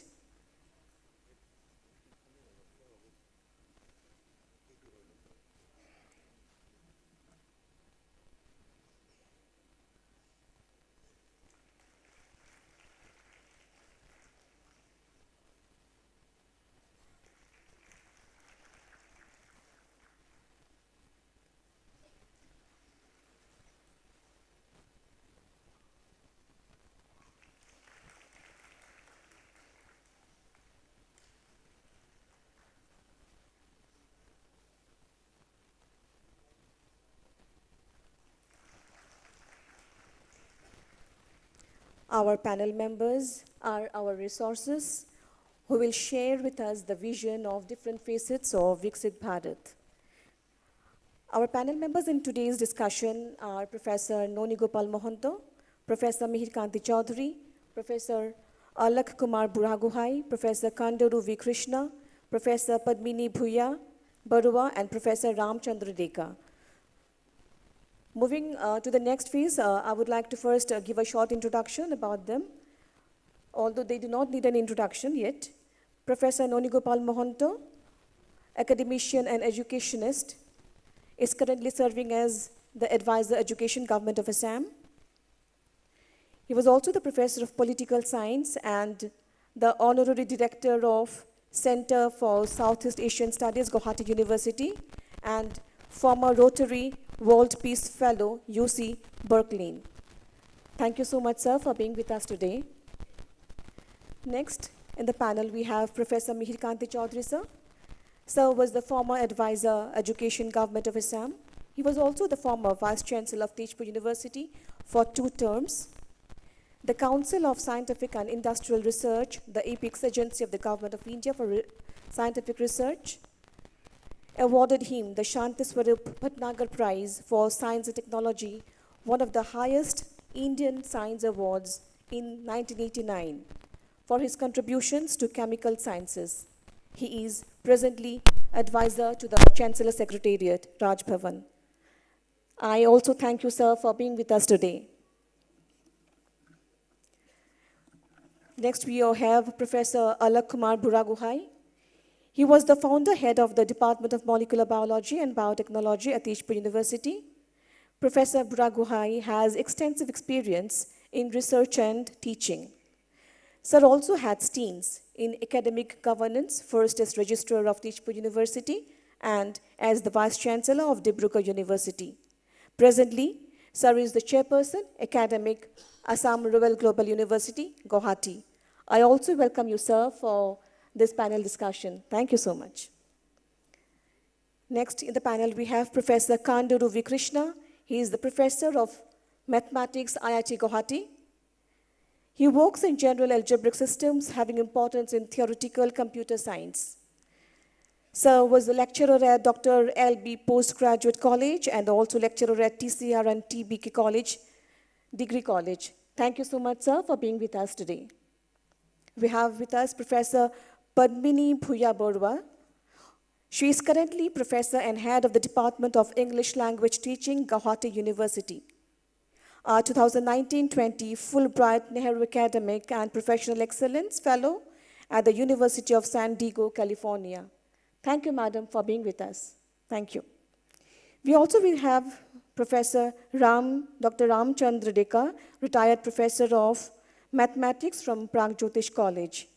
He was also the former principal of Anandaram Dhekyal Fukan College, Nagaon. I also welcome you, sir, for this discussion. Before we move on to the panel discussion, let me tell you the topic of the discussion. The topics are contribution of NEP 2020 towards transformation of higher education and realization of the dream of Viksit Bharat at 2047, and how to engage the youth in contribution towards Viksit Bharat at 2047. Soon after the panel discussion, we will have a question and answer session, and the panel discussion will be moderated by Professor Noni Gopal Mohanto, sir. So Over to you, sir. Thank you so much.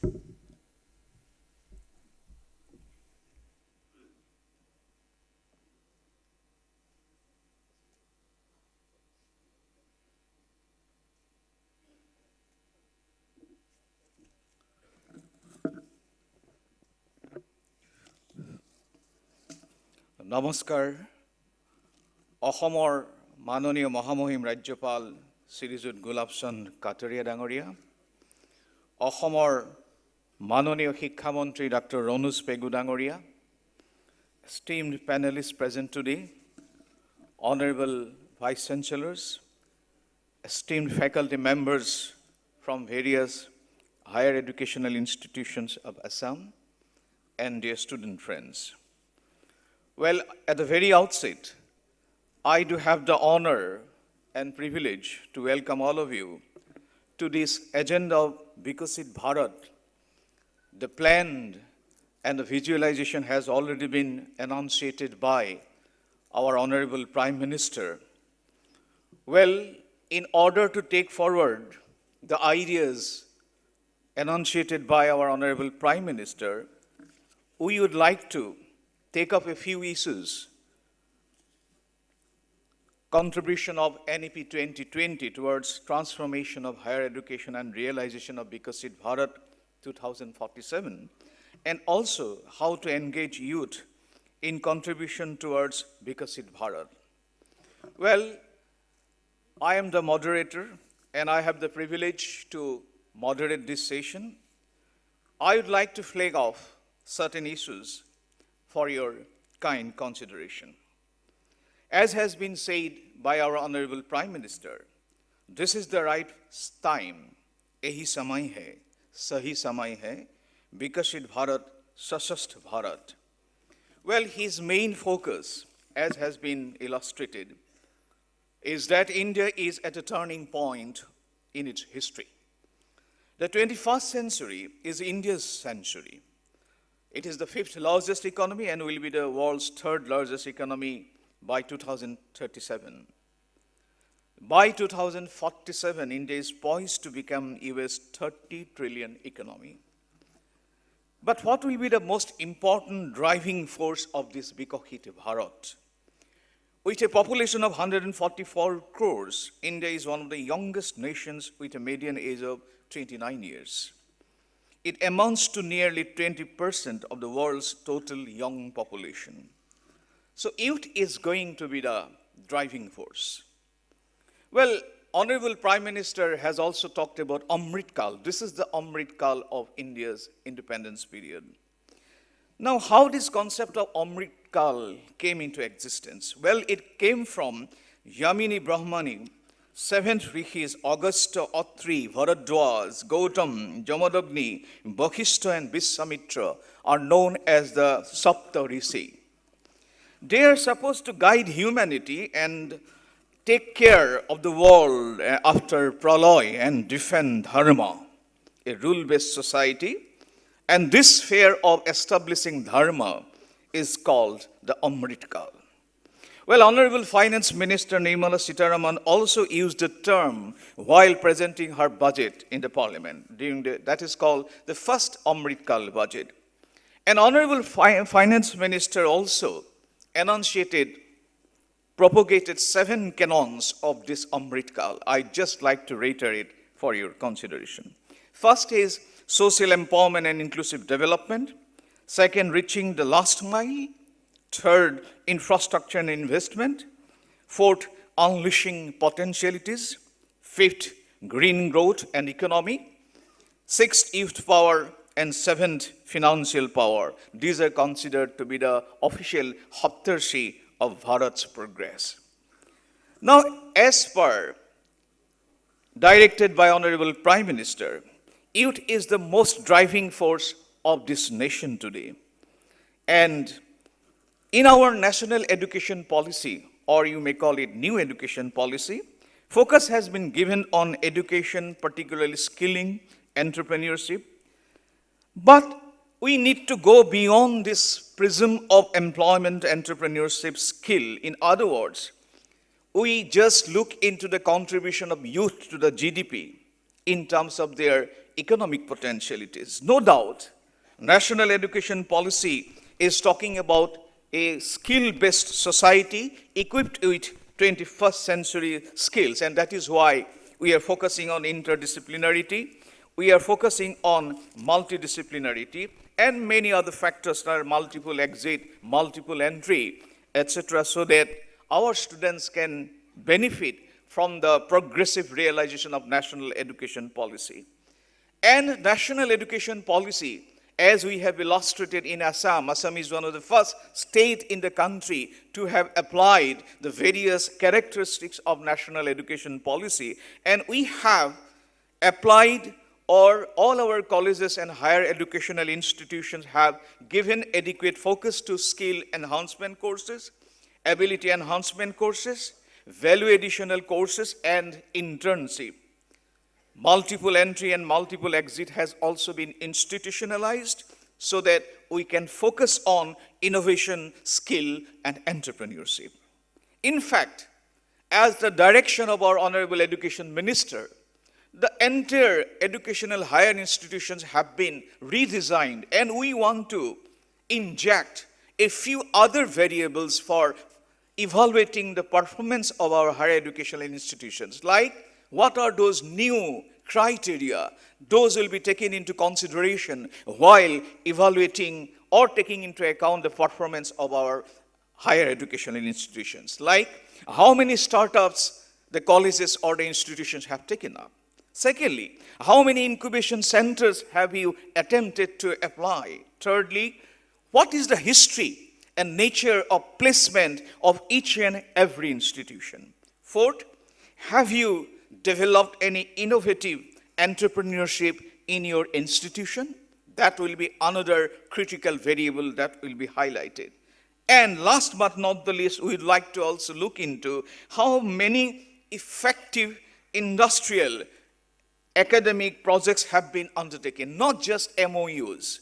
We need to go beyond the MOUs so that there could be some effective startups and academia industry cooperation.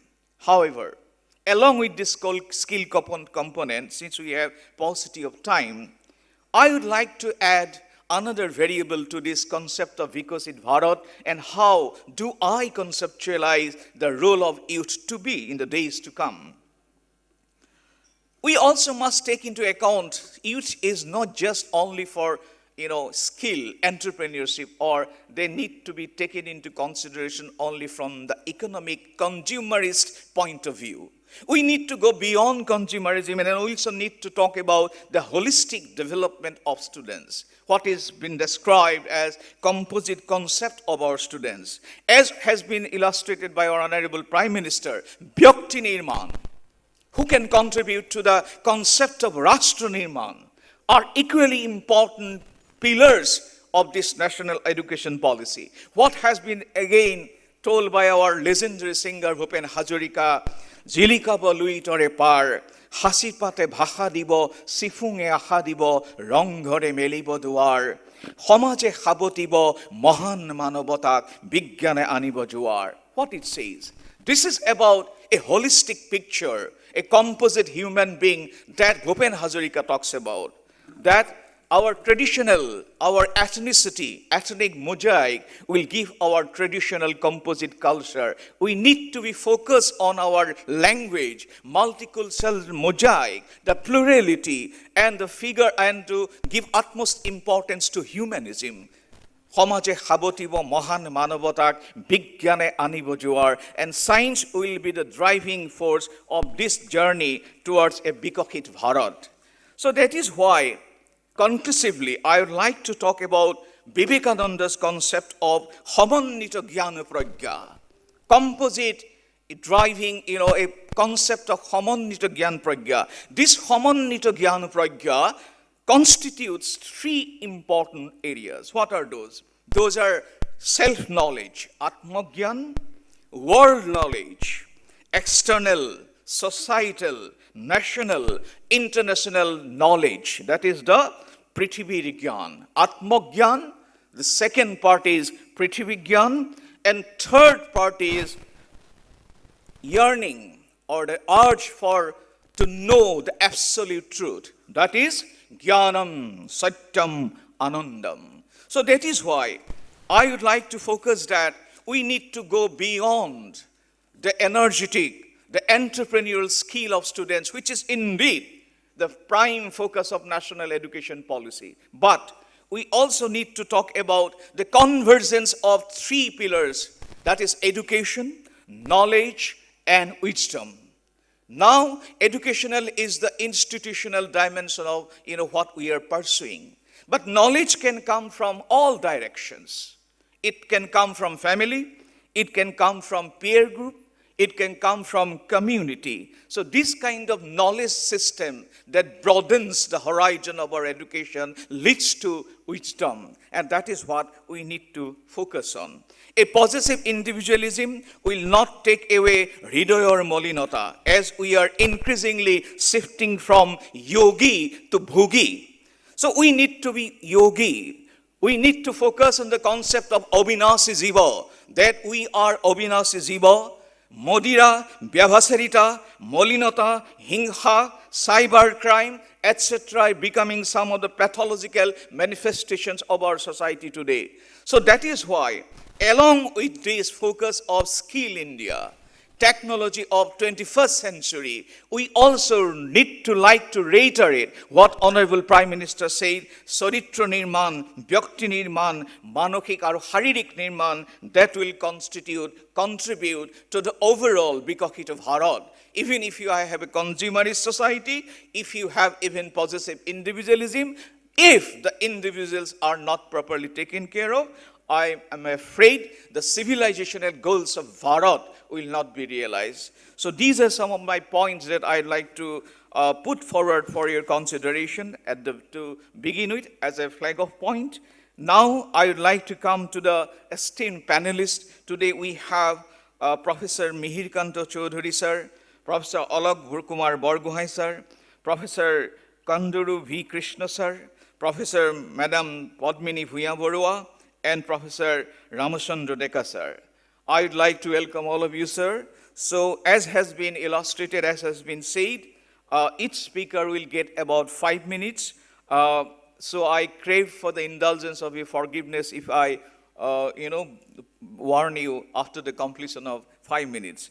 I now have the privilege and honor to request Professor Mihir Kanto Chaudhary sir to give his 5 minutes presentation. Please, sir.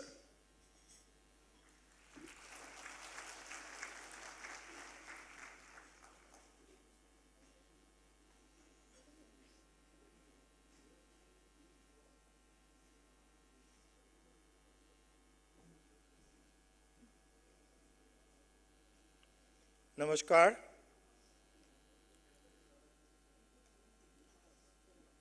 His Excellency, the Governor of Assam, Honorable Minister of Education, my colleague, Dr. Noni Gopal Mohanto, Advisor Education, and all other distinguished panelists who have been known to all of us by and large. We have gathered here for a specific purpose or specific sense of purpose, and that's nothing other than Viksit Bharat Jatra. Well, Viksit Bharat Varsha, our Honorable Prime Minister has said that it should be completed by 2047. We should be able to achieve that Vikas. But I have a feeling, as a humble being, we should be able to do even faster. And the latest could be 2047. And I have one or two reasons as to justify why I think so. When in some relatively smaller but important sphere, India could achieve much before many, like Chandrayaan-3, for example, why not Viksit Bharat before 2047? Why do we have to wait that? Anyway, the 4 pillars, as has been pronounced on paper by our Honorable Prime Minister, a very thoughtful person, are the women, the youth, the poor, and the fourth, the unreached. One of the major reasons of such a conclave or the workshop, whatever we may call, as I understand, is to dedicate, rededicate ourselves to the cause, identify what are to be done, how to be done, what to be achieved, by when is it to be achieved, and so forth. I look at as one in the domain of education, as a senior student of science, I look at through the angle of new education policy, new NEP 2020. Well, after 34 years of gap, we have come up with this new document. There is a paradigm shift, and all these have been discussed at various levels, various fora, and various institutions, with our policy having been started, given an initiation from the year 23-24, which has already been said, and all of you present here must be knowing. Now, starting initiation is one thing, but achieving success stepwise is yet another thing, where we should be accountable. Incidentally, in India, what we find, I may be pardoned for this comment, because of my humble experience over the years, I have found that we are very, very careful about our rights. But the moment the question of accountability comes, we generally dislike, try to fight shy. But that's where I think what is needed. As far as beloved Honorable Prime Minister is concerned, he has pronounced a number of policies, and one of the most important policies is NEP 2020. He has pronounced as many as 20 plus minus 1 or 2 schemes, and the last one is VVSY, for which we gather here. And we take this task as our own responsibility. The Margdarshan has been given, but the individuals, when playing a role, has to perhaps devise, has to design, because the ultimate goal is that we have to achieve. And as I said, we may not have to wait up to 2047. If we cannot, then 2047 is the goal, but we should be able to do that. And friends, if you look at all these schemes of the Honorable Prime Minister, it covers almost everything, if not everything, starting from birth to death. You call it insurance, call it Beti Padhao, Beti Bachao, call the agricultural sectors, n number of different schemes with clear-cut definition as to how to adopt green production, green farming, green agriculture, how to take care of the farmers, all these loans. I'm not going to elaborate because these are available in the literature. What I want to reiterate, that from birth till the death, all steps by and large have been covered by our Prime Minister. But he has done his job. We have to do our job, but by showing that we are adopting to the best of our capacity in words and spirit, and march ahead and bring India to the fore. All the forecasts are already there. The 5th highest economy, most developed economy. But I would just like to remind us that our per capita income has not been so very happy. So I would say that we may have to think on that also, while the economy is running faster, but per capita income seems to be bad. We are at 139, if I have known it correctly, out of 160. So there we have to take, and many other goals. I won't like to elaborate anything, But as the question, I prefer more question-answer kind of thing, provided I can answer. So I will stop here. Thank you, Nani Gopalji, for giving me this opportunity. Thank you, the House. Thank you so much, sir. Honorable Mihikanta Chaudhary, sir, he has highlighted the foundation of Viksit Bharat and role to be played by education. Now, I would like to request Professor Alok Kumar Borgohai, sir. He's the chairperson academic Royal Global University, to give his presentation for 5 to 6 minutes, sir.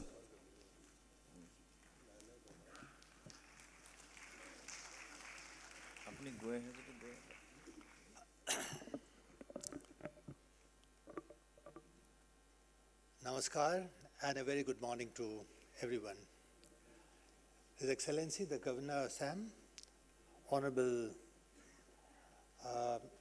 Education Minister of Assam, the distinguished panelists, and my esteemed colleagues and other invited guests. My time is just 5 minutes. I will just hint at 2-3 important points that has come to my mind in the context of NEP 2020 within the framework of today's main context or discussion point, that is a developed India, Viksit India. If we recall, the underpinning philosophy of NEP 2020, which envisions for the first time in independent India that India will be a knowledge superpower. Never before the country has been envisioned as a knowledge superpower. We envision ourselves as military superpower, industrial superpower, economic superpower, but for the first time, knowledge superpower. I think in the context of that, there are multiple connotations when we aim at a Viksit or developed India. The first thing is, when we want to become a global leader, global superpower in knowledge, we have to make ourselves at the last citizen of the country. The last youth of the country must get the benefit of knowledge, skill, education put together. For that, very strategically, Viksit Bharat, or Developed India project, has been envisioned. Embedded in this is the vision of NEP 2020. And it is true, NEP 2020 to my mind is a strategic approach towards achieving Viksit Bharat. And for that, as Professor Chaudhary sir has just mentioned, there are so many schemes have been launched, especially focusing on the women power, the youth, the farmers, and the poor. We have to be very inclusive. And coming to the potential of women, we must recall from NEP 2020 perspective that while 50% of our STEM graduate students are women, it is 53 actually, only 16.5 or 16.3% women researchers are found in various scientific institutions. That is a point to ponder. Number two, NEP 2020, among one thing, very significant from the perspective of developed India, is that we are talking about, NEP 2020 is talking about socially and economically disadvantaged groups. I think this is for the first time SCDG has come in. And especially in the context of Northeast, which has a preponderance and predominance of this group of people, we have to lift them up to the last point, to the last mile. Then only Viksit Bharat will be possible. I think NEC 2020 encompasses all these that are there in Viksit Bharat. the larger dream to make India a real superpower. We are talking about creating special education zone for the first time in the NEP 2020. I think these are instruments, these are mechanisms that will take us forward to achieve Viksit Bharat in the truest sense of the term.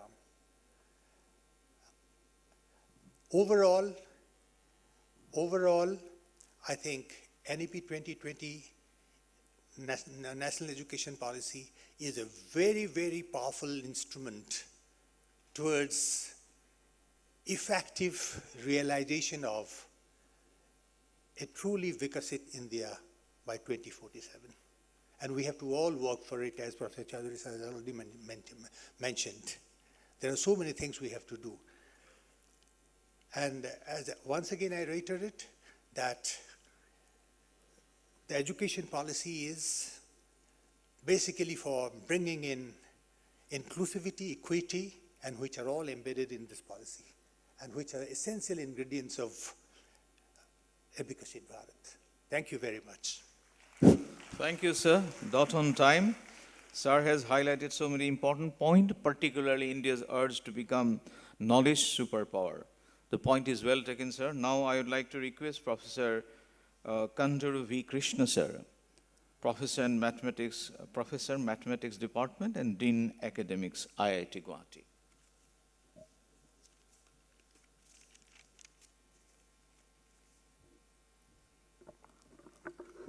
Very good morning, everyone. Honorable Governor of Assam, Honorable Minister of Education, Government of Assam, esteemed panelists, heads of the institutions from this region.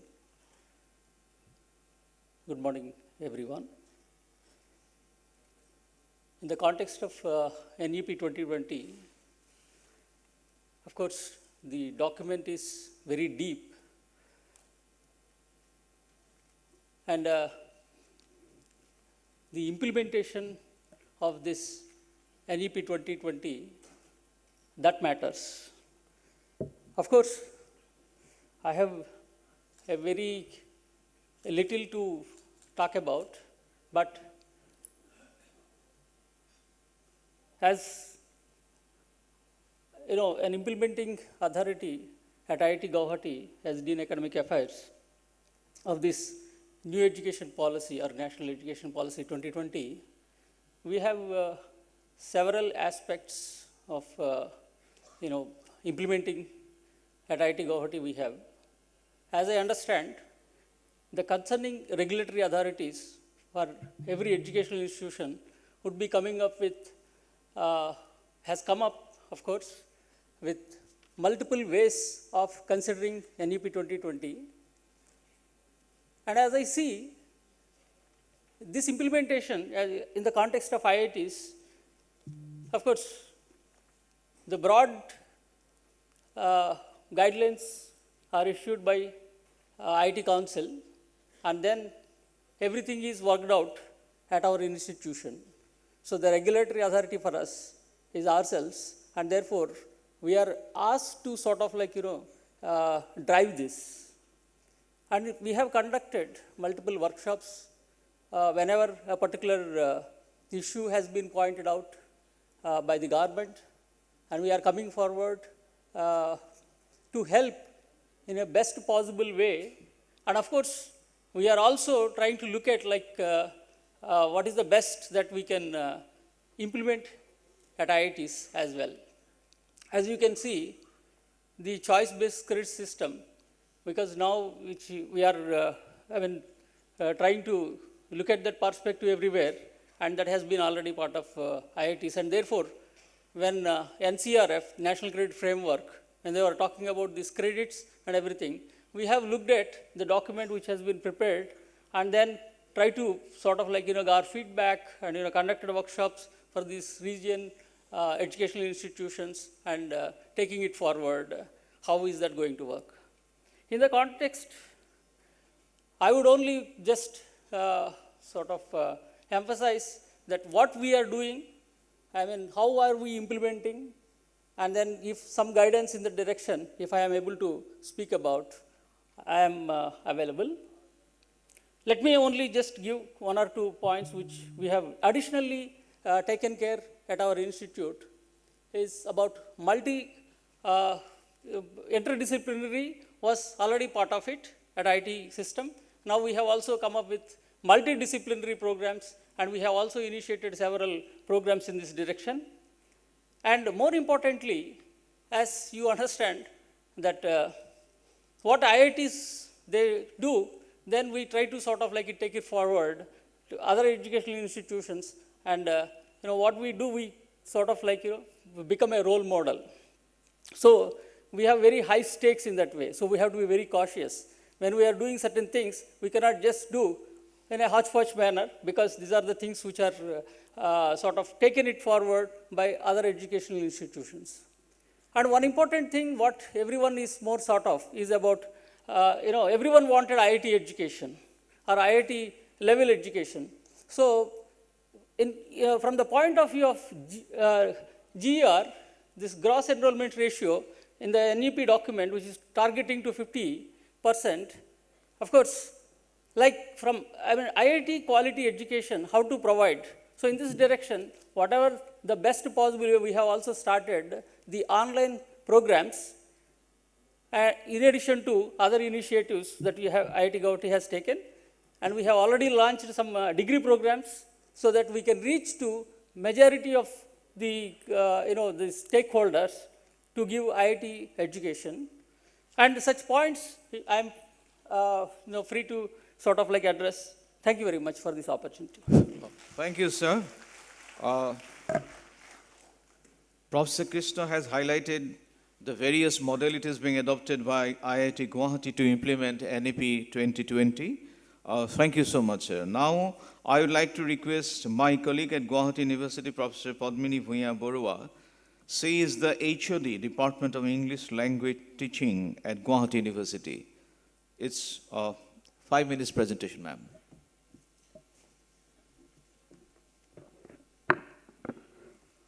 Honorable Governor and Chancellor Guwahati University, Honorable Minister of Education, sir, my colleague and advisor to the Government of Assam, Dr. Nani Gopal Mohanta, my esteemed panelist colleagues on the dais, heads of institutions, faculty members, students, ladies and gentlemen.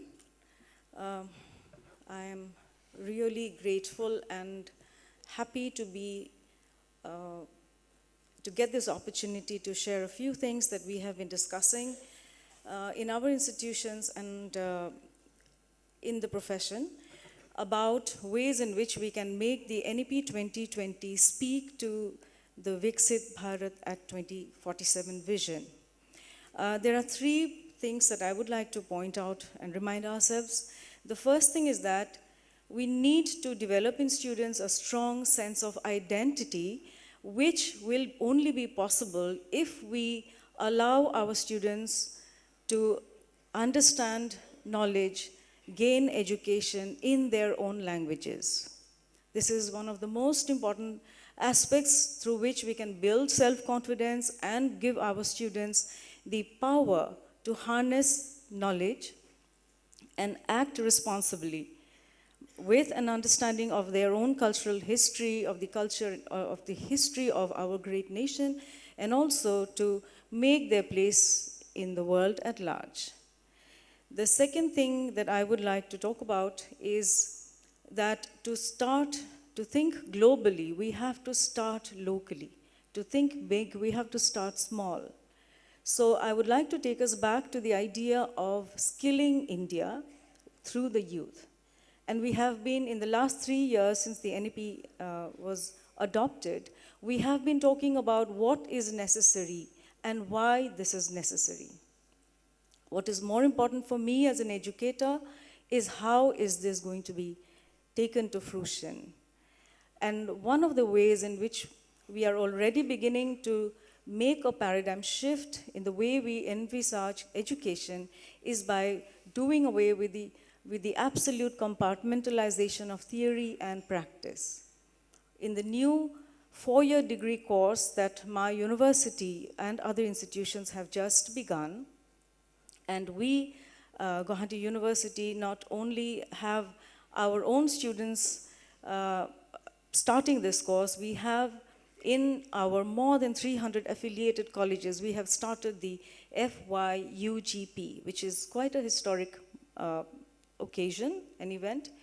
And one thing that we have been trying to do is open up the frontiers of education so that students are able to not only learn their core courses, but also develop their skills and their talent in many other spheres. So if we have a student with an IT major, the same student could be doing a Hotria course. We have theater, we have Hotria, we have many other such courses. So the idea of a multidisciplinary and an interdisciplinary program has already begun, and we need to take these changes into the curricular spaces. We need transformation of curriculum. What we have now to do is, get away from looking at syllabuses as a list of content. We need to move into pedagogy that focuses on applicability. That is how we skill our students. Skills training is not something apart or away from traditional education. Skilling has to be part of our education spaces. I was reading a meme yesterday in which somebody reported that a mother had torn off her son's electrical engineering certificate because the child could not repair the fan at home. And I feel behind this meme there is a big message. Are we equipping our students with the right kind of knowledge that can be applied for problem solving? Are we engaging them in activities in the classroom that gives them the ability to put their learning into the real field? Can we move away from a very hard text-based curriculum into a practical problem-based pedagogy? This is something we need to think about. A third point that I would like to remind ourselves of is the fact that the NEP 2020 highlights the industry-academia interface as a way in which students can become skilled and turn into an employable workforce, a skilled and employable workforce. Can we think of engaging with the industry through their corporate social responsibility work? Can we have mandatory internship as a part of industry CSR? Maybe this is one way in which we can build a very strong foundation where education turns into employability. Skilling, like I said, is not merely developing soft skills or communication skills. It's also about making students aware of where their own knowledge can be fruitfully employed. So can we think of our own environment, our own context, and when we do whichever subject we teach, can perhaps we make students, test students, assess students on their ability to do a project which has a bearing on the local environment. If we can think of certain changes like these, perhaps we will be moving a step forward towards achieving our Viksit Bharat at 2047. Thank you. Have I taken more time? No, it's okay. You have just taken 1 minute extra, but you have raised very important points. You said 4 important points, but you have raised 3. Thank you, ma'am. So your presentation reminds me, education is not to conceptualize, education is also to do, and the example that you have given us. Thank you so much. We have now Professor Ramchandra Deka, Professor Mathematics Department of Pragjyotish University, Pragjyotish College. Sir, retired from Pragjyotish College, sir, from Department of Mathematics. May I request you to give your presentation, sir?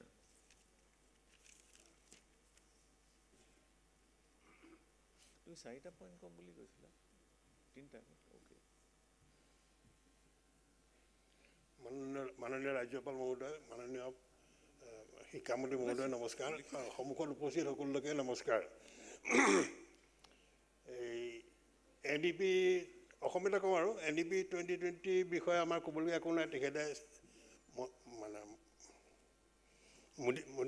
প্ৰধানমন্ত্ৰী মোদীয়ে যিখিনি কথা ক'লে তাত আৰু কোনো if তাৰ but নাই, সেইখিনি কৰিব লাগে। আৰু তেখেতক মই এটা কথাই জানো, ভিতৰুৱা মন্ত্ৰ এটা আছে যিটোৱে তেখেতক ইমান উৎসাহিত কৰিলে, সেইটো হ'ল মোদীৰ পৰম বৈভৱম নেতুম এইতৎ ৰাষ্ট্ৰম, পৰম বৈভৱম নেতুম এইতৎ ৰাষ্ট্ৰম। এই ৰাষ্ট্ৰখন পৰম বৈভৱলৈ নিব লাগে, এই মন্ত্ৰটো আৰু অকণমান আছে ইফালে সিফালে, এইটোৱে তেখেতক গাইড কৰিছে, সেইমতে এইখিনি কাম কৰিছে।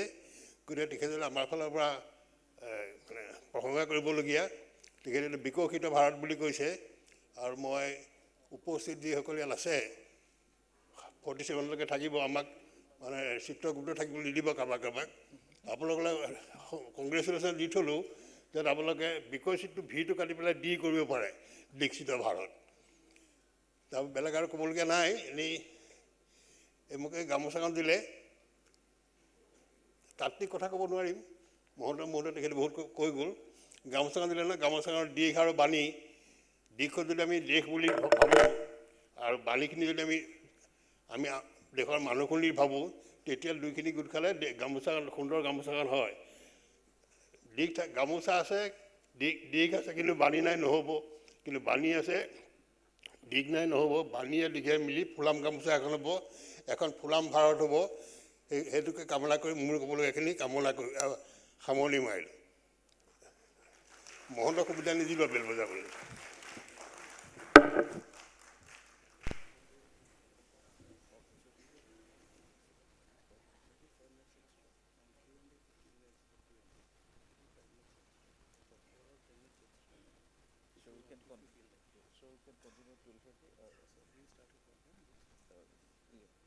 Sorry, sir, one second. Yeah. You can continue. You just tell me till what time should I continue? If you can continue till 12:50. 12:15.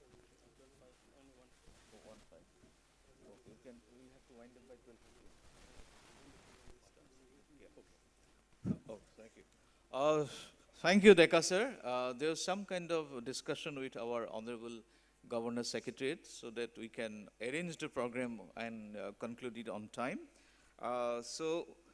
Ladies and gentlemen, we have now the opportunity to listen to all our esteemed panelists, Professor Mihikanti Chaudhary, Professor Alok Kumar Buraguhai, Professor Kunduru V. Krishna, Professor Padmini Bhuya Borua, and Professor Ramchandra Deka sir. So if I may request all our panelists, particularly Chaudhary sir, so if you believe that any points you have, you couldn't raise, now we have about 10 minutes, so yeah, we can ask, or we may also raise certain points which you believe is important in today's context, sir. So it's open, I need not necessarily, yeah, you can discuss it from here, sir. You can take the mic closer. No, I think I'm audible. Now, what is my concern ever since this scheme was initiated by the Prime Minister in the month of November 2023.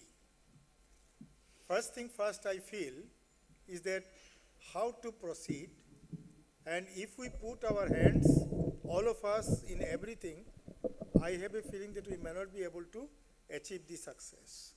So how to articulate that, who should be doing what, to what level shall we be able to do that, so that ultimately we are Bikoshito or Viksit Bharat. And this is one thing.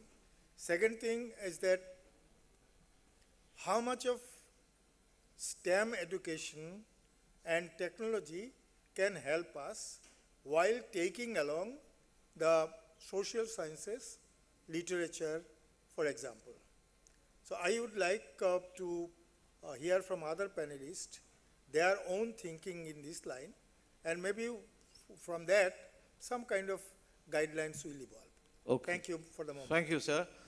Professor Mihir Chaudhary, sir, raised an important question about how to, extend the STEM, science, technology, engineering, mathematics, across all disciplines, isn't it, sir? Yes. So any viewpoints by any of our esteemed panelists?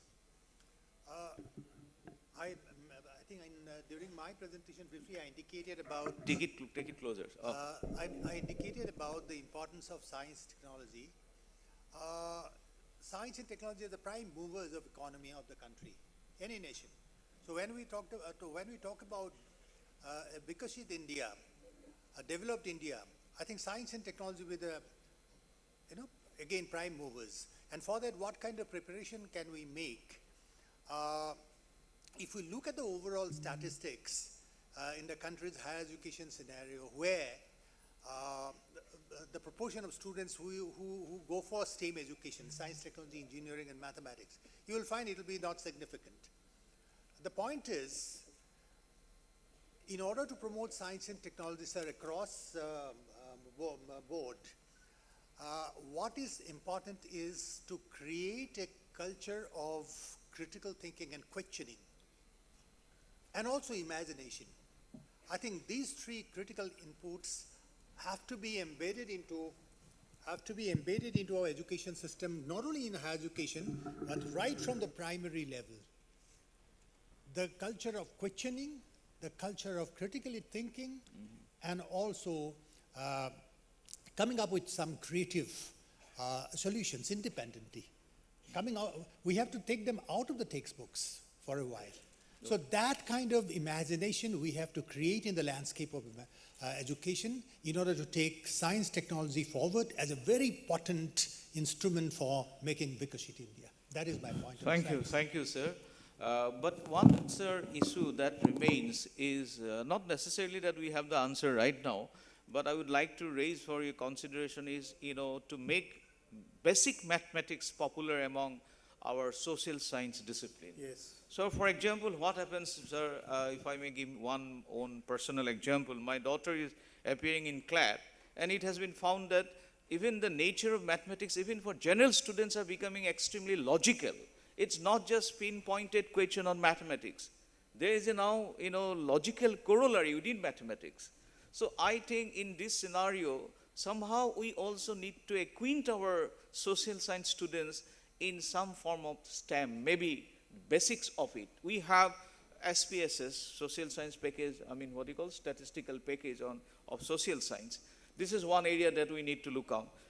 Well, Professor Padmini has talked about role of language, but in a multicultural linguistic state like Assam, where we have so many communities, about more than 60 communities. So how would you like to, elaborate a little bit about, language or even their higher education in their own language? Can you a little bit illustrate? Even UGC has recently issued one notification about the possibility of opening up higher education in their own language. The pros and cons, please. I think before we move to higher education, we have to ensure that basic education, core knowledge is available for students in the language or languages in which they are most comfortable. I was also a part of the language education policy of the government of Assam, where we had a discussion on the way in which we could include different languages of Assam in the education and as medium of instruction.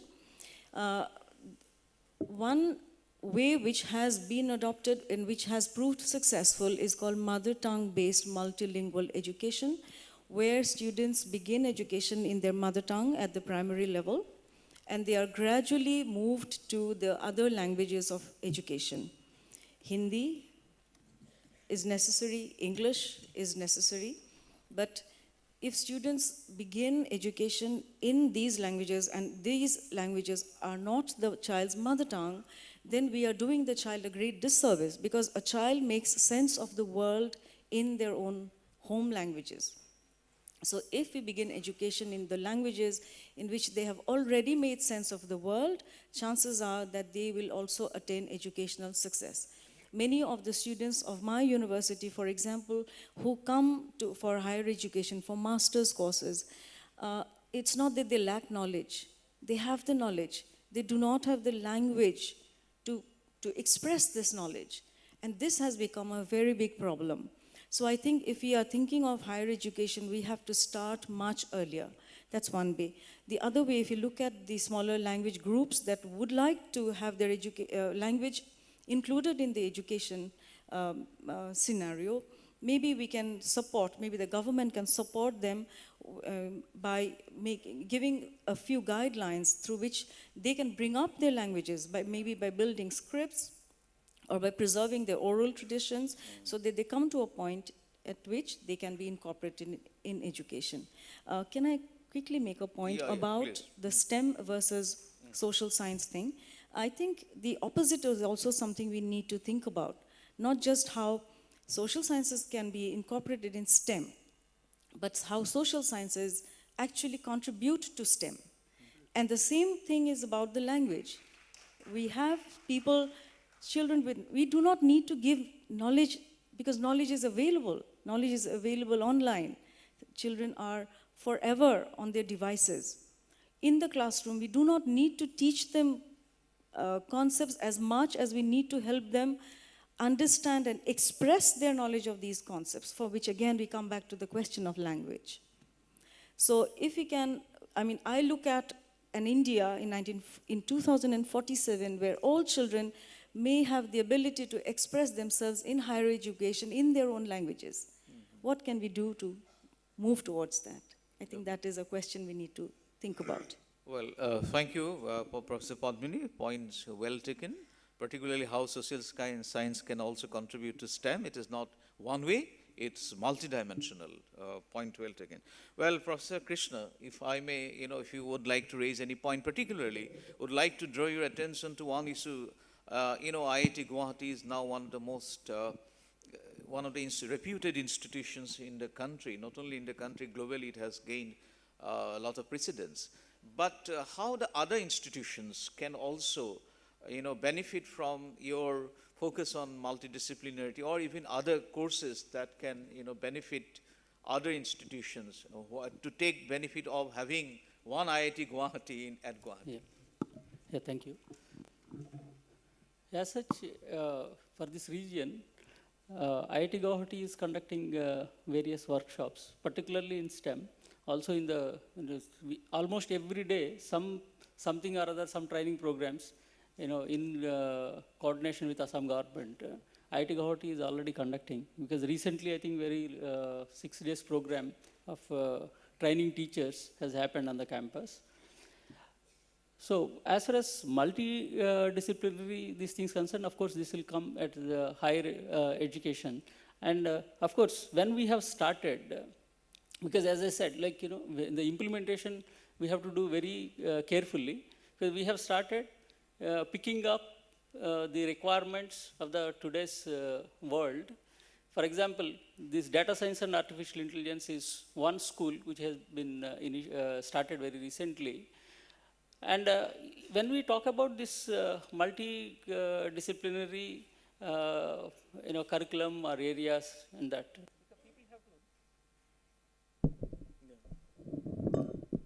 people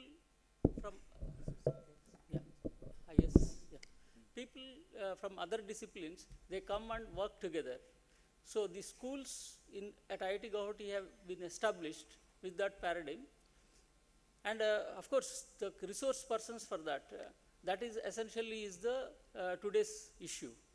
So it will take little time, the higher educational institutions where this kind of practices, if they start, so it will take little time to pick up and then contribute to that, which are catering to the today's real world problems. Even recently, IIT Guwahati has started health science and technology, school on health science and technology also. So all these, even at this kind of institutions, the resources are not very abundant at this moment, but I presume that, when we put this thrust on these things, and we will be able to sort of achieve that in due course of time. And for that, this cooperation and also the requirement study and so on, they have to be sort of in consensus. We have to work and go forward. Okay. Thank you, Professor Krishna. Professor Ramchandra Deka sir, apuni eta sundor arambhoni korisile param boibhom jitu mantra for rashtra nirman aru byakti nirman jitu amar মাননীয় প্ৰধানমন্ত্ৰী নৰেন্দ্ৰ মোদী ডাঙৰীয়াই আজিও তেখেতে অতি সুন্দৰভাৱে এইটো বিশ্লেষণ কৰিছে আপোনাৰ দৃষ্টিত স্যাৰ আপুনি এজন অতি long association with education for long time আপোনাৰ দৃষ্টিত কোন কোন দিশবিলাক আমি বিশেষভাৱে বিশ্লেষণ বা নিৰ্দিষ্ট কৰিলে এটা যেটো বিকশিত ভাৰতৰ সপোন বা অসমৰ কনটেক্সটত কি ধৰণৰ ব্যৱস্থা লোৱাটো আপুনি বিচাৰে স্যাৰ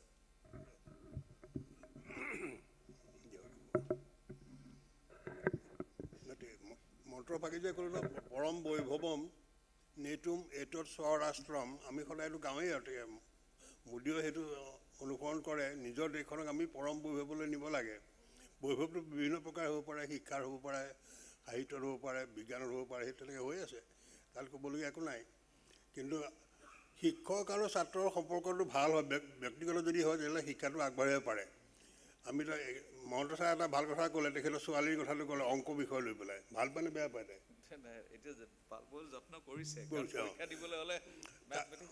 শিক্ষকজনৰ কিমান ভাল পাইছে তাৰ ওপৰত নিৰ্ভৰ কৰে সেইটো কথা হৈছে আমি সদায় অংক বুলি ক'লে বোলে ভয় খুৱাই দিওঁ নহয় অংক মানে সাংঘাতিক বুলি কওঁ মই সাধাৰণতে ধেমালি কৰি কওঁ 1 মিনিট কৈ দিওঁ বাৰু এই শিক্ষক ছাত্ৰ ছাত্ৰীয়ে জানিব লাগে যে অংক আটাইতকৈ সহজ কিন্তু বহুতে কয় নহয় মই সুধোঁ যে ইংৰাজীত আখৰ কেইটা আছে ইংৰাজী পঢ়িবৰ কাৰণে বোলে 26টা অসমীয়াত কেইটা আছে নোৱাৰে ক'ব কোনেও ক'বই নাই কেইটা আছে নাজানে সেইটো বোলে অসমীয়া টান 51টা আখৰ আছে তাতে তাৰ সলনি ইয়াতো 26টাহে আছে অংকত অসমীয়াতকৈ ইংৰাজী সহজ দেখোন আৰু তামিলনাডুত 243টা আখৰ সিহঁতৰ আৰু সাংঘাতিক টান তথাপিতো পঢ়িছে অংক কেলৈ নোৱাৰিবা অংকত আখৰ কেইটানো 10টা খালি আৰু গ্ৰামাৰ কেইটা যোগ বিয়োগ পূৰণ 4টা অংকটোৱে সহজ কি আছে আৰু এই বুলি কোৱাৰ পিছত ল'ৰা ছোৱালী অংক ভালেই পায় আৰু গতিকে সেই ভাল পোৱা কথাটো আগবঢ়াব লাগিব বুদ্ধিৰে শিক্ষক আৰু ছাত্ৰৰ মাজত সম্পৰ্কটো ওচৰ হয় তেতিয়াহ'লে বৰ ভাল হ'ব আৰু এবাৰ মানে এজন ছাত্ৰক সুধিলে তুমি অংক ভাল মানে এনেকৈ বহি আছিলে ছাত্ৰ ছাত্ৰী ক'লে হাত দাঙাইছে কোনে কোনে অংক ভাল পোৱা চবে দাঙিলে 4জন মানে নেদাঙিলে এজনে ক'লে কেলে তেওঁ থিয় হৈ ক'লে বোলে ছাৰে যে বৰ্ডত বুঢ়া থাকে ছাৰৰ পিঠিখনহে দেখোঁ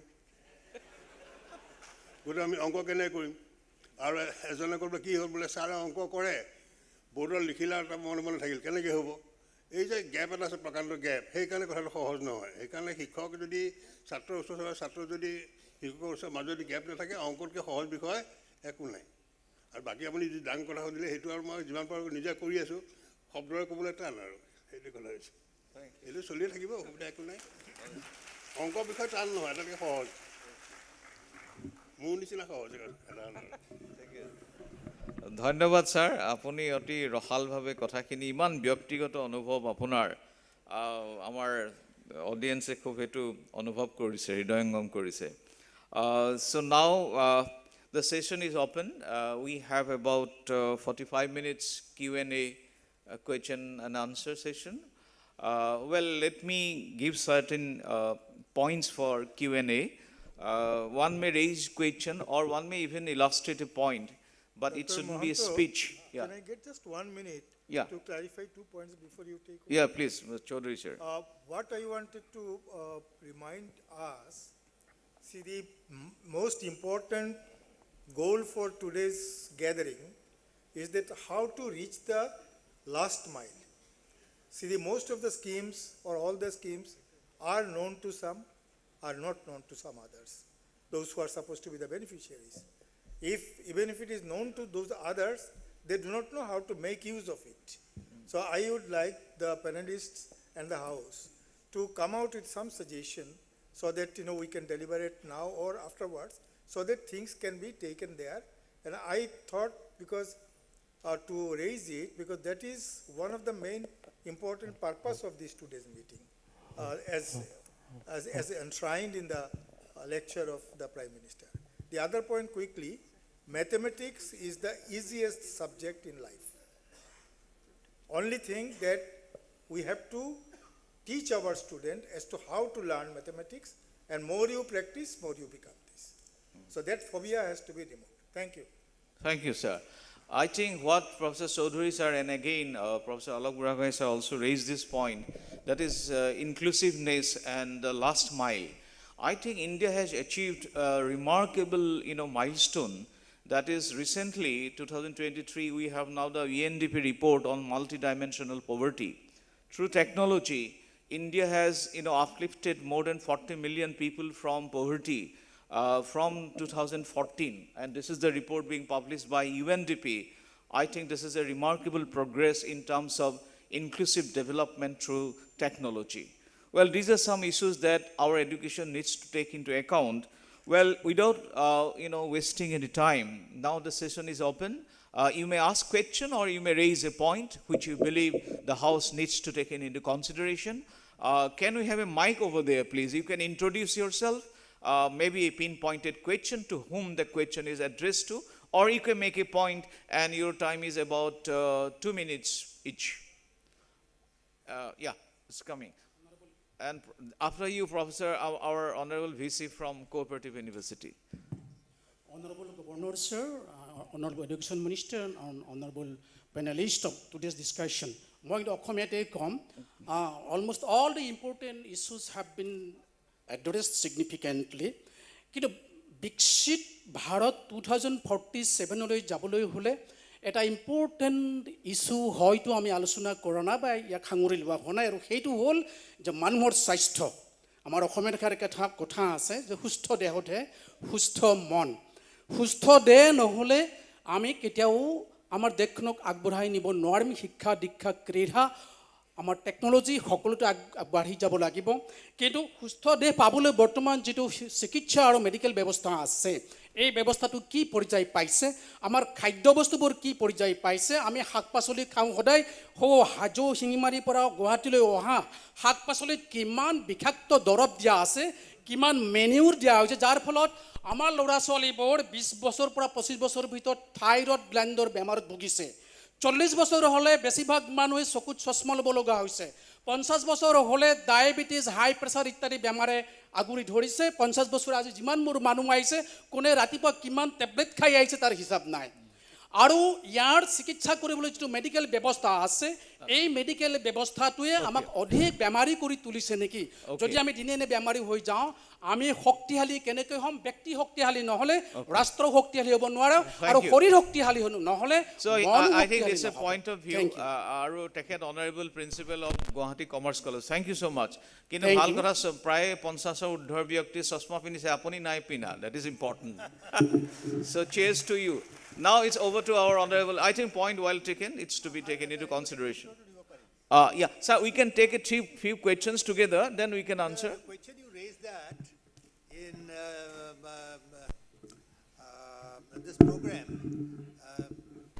Viksit Bharat apni health er kotha nai boli koisile but actually if you see the program under this the Ayushman Bharat er tolat ase moi koi disu PM Prime Minister Jan Arogya Yojana ekhon ase aji purpose to hetue manok janabo lage na jane aru second aru eta kotha ase health and wellness centers bilak khola kotha koise so these are all embedded now this Byakti Nirman the concept of Byakti Nirman is a combination of physiological psychological and sociological dimension that's what honorable Prime Minister has started with yes over to our honorable VC from Cooperative University good afternoon everyone so what I feel is Viksit Bharat 2047 is to be achieved through 4 groups, contribution of the 4 groups, all contributions to the 4 groups. These groups are poor, women, youth, and farmers. Now as educationists or educational institutions, we need to focus how we can integrate the education system to contribute these 4 groups. I'll just give a small example. These days, the big institutions, so-called big brothers of our education institutions, like IITs, NITs, IIMs, are charging exorbitant fees and thereby bypassing the poor and probably farmers also. I know there is answers to this question, that there are scholarship. But when the scholarship is given, after probably completion of 1 semester or more regularly after 1 year, So I think there we have to think some, policies, how we can integrate the poor, farmers, women, and also youth. That Yeah, is a very small point part well of my taken. many questions. Yeah, Now, because for now, paucity of time, I think these are important issues that you have raised, the 4 pillars of, that Viksit Bharat can think about, and how to integrate with education. Honorable VC from Basel University, Bhattodev University. Honorable Governor Sir and panelists, my point is regarding this idea of India becoming a knowledge superpower, as was raised by Professor Bragohai during his initial speech. As I understand, if we have to become a knowledge superpower, I think many people have to contribute. I think throughout all educational institutions, there have to be capable people who will be involved in the creation of knowledge, dissemination of knowledge. If I am not wrong, then there is one mention of what are known as MERUs, multidisciplinary educational and research institutions, universities, in NEP 2020, and also the recently launched PM USA program. Both of them actually try to emphasize on selected institutions, not all. I think under these systems, MERUs and PM USA, all institutions are not going to be benefited. So what the panelists think about that, because inclusivity is one point of primary importance in NEP 2020 again. So how to include the less capable institutions in the scheme of things to develop Point well taken. The least, scenario. benefited those institutions. How could they benefit? Well, just one thing, sir. I think Honorable Prime Minister has talked about emphasis to be given to our youth. Our youth is remaining silent. Can I give some kind of importance to our youth, please? Hari Om. You are in between youth and Professor, Honorable VC from Sanskrit University. After that, can I request our students to raise their viewpoints? Yeah. मम नाम प्रहलाद जोशी कुमार भास्कर वर्मा संस्कृत पुरातनाध्ययन विश्वविद्यालयस्य कुलपतिः अत्र sir my question is मैं देख रहा हूँ कि हमको भारत को विश्वगुरु बनाना है पहले विश्वगुरु था अभी आगे विश्वगुरु बनाना है फिर मेरा अनुभव में आया है कि जो गुरु है जो बच्चों को अच्छे नागरिक बनाते हैं उनमें कमिटमेंट बहुत कम दिखाई दे रहा है इसके लिए हमको क्या करना चाहिए commitment from youth know from teachers from teachers okay ये बहुत मुझे महसूस हो रहा है 25 साल में मेरा अनुभव है This is a Herculean Himalayan question that is to be addressed. Hope we have some answers. Yeah, I think we have taken the points. We can answer it later on. Can I give some importance to the youth, please? Then I'll come to you, sir. Excuse me. Good afternoon, esteemed panelists. Can you raise your hand, please? Okay, yes, please. And introduce yourself. I am Rahul Rohan Paul from KC Commerce College. I wish to good afternoon everyone, esteemed panelists and respected guests. I am a student of KC Commerce College. Here we are speaking about Viksit Bharat at the rate 2047. And I would like to say India being the largest youth population country with the population of most number of youths, I think the youth stands as the main driving force towards this vision, the vision of developed and advanced Bharat or our nation. So I would like to raise a question for a certain section of the youth who are at constant loggerheads with problems such as financial constraints and financial burdens and financial limitations, but still yet they strive for excellence in their field and want to contribute towards the great vision we have. What message our panelists want to convey to such sections of the youth who have a vision to fulfill but are confined within the bars of limitations? So that inspires us to work forward. Thank you. Okay. Pardon? So we have now 3 or 4 questions. Any answers? But in the sense that one issue is raised about Meru on the one hand and PM Rusa.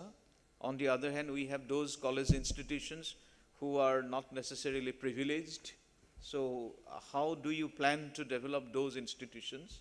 And secondly, role of teacher and role of youth. It's open. I mean, whoever would like to say a few words with your words of wisdom. May I? Sir.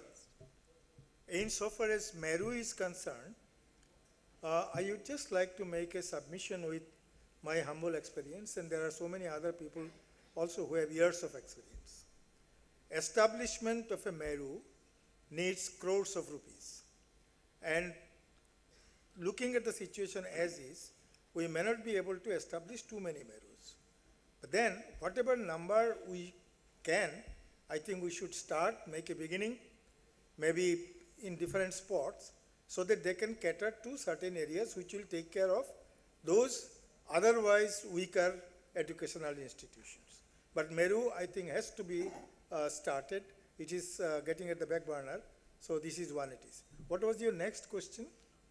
Next question was about, those underprivileged. Teachers. Role of that teacher. is a $1,000 question. Maybe I also belong to that. It's very difficult to get work from our teachers, particularly working in the government institution. And that has been a point. Honorable Governor is here. At various fora, he has been also discussing this. But unless it comes from within, I mentioned, by the way, I hope it got registered, that coming to an individual, I am more interested in my rights, but I am least interested in my accountability. And unless that situation improves, very little can be done. So there, I think we have to have a kind of a dedication pledge. Private institutions are relatively better in that. So this is the position, but I think the answer is that we have to take, you see, what Professor Krishna has said, IIT is a different ballgame. In IITs, once teacher does not take class, students run after him up to his quarter or her quarter. But that is also important, that is also missing in our students. So I would like to suggest that some kind of accountability is a very unpopular suggestion I am giving, but I think we have to take it. Straight away, do or get lost. Thank you, sir. But if we may inform our August gathering here today, that, it will come to, but under the directive of Honorable Education Minister, we have given some, directives, if not, rather advisories, we won't call it directives, advisories to our higher educational institutions. Then we have divided their time, the kind of academic engagement, administrative engagement, community engagement, and student feedback, all activities of students and teachers. We have given some advisories to be followed by our higher educational institutions. But suffice to say, it has to come from within. It doesn't come from outside. If professors and teachers in IIT or even in other institutions can stay for up to 5-6 p.m. minimum, why not other institutions can also create such culture? I think all we need to develop that culture. Any other points? Professor Padmini. Can I respond to that, please? I think it is important that we respect our teachers. Teachers of colleges and universities, some people may not work as much as expected, but most of us are dedicated. Most of us are sincere. We genuinely care about the welfare of our students. And as you rightly said, there's more and more responsibility on teachers now. We are not only teaching classes, we are involved in NAC-related activities. We have other social responsibilities, community responsibilities. So teachers have a difficult time teaching many students and also doing other things. Research, therefore, always suffers. We probably need to find a space to reduce the syllabus content. There's so much of syllabus to finish. And in semesters, we hardly have 3 months to teach. So can we think of ways in which we can reduce the content and then support teachers by giving them more time for research and other activities? That is one thing. The other thing is, I think we need to follow the each one, teach one policy. We are looking at these big institutions and wondering how how we can have disadvantaged students be supported. can we take education to the disadvantaged rather than expecting the disadvantaged to come to our institutions? Can the bigger institutions have this, have a kind of a program where they, impart knowledge to students from disadvantaged communities as a regular activity, not just as a one-off activity? Can we think of something like that as well? Yeah. What Padmini Bora said, I think it's a very important point. Kintu etu hoyto je bohu khetrot dekha jay, bohu higher educational institutions, ebila government a huge infrastructure building, huge building or prarambho kori teachers payment, ebila issues ase. For example, Assam, we have about nearly 3 lakh, teachers in schools, colleges, and polytechnic. A good institution bilak loi 3 lakh employees.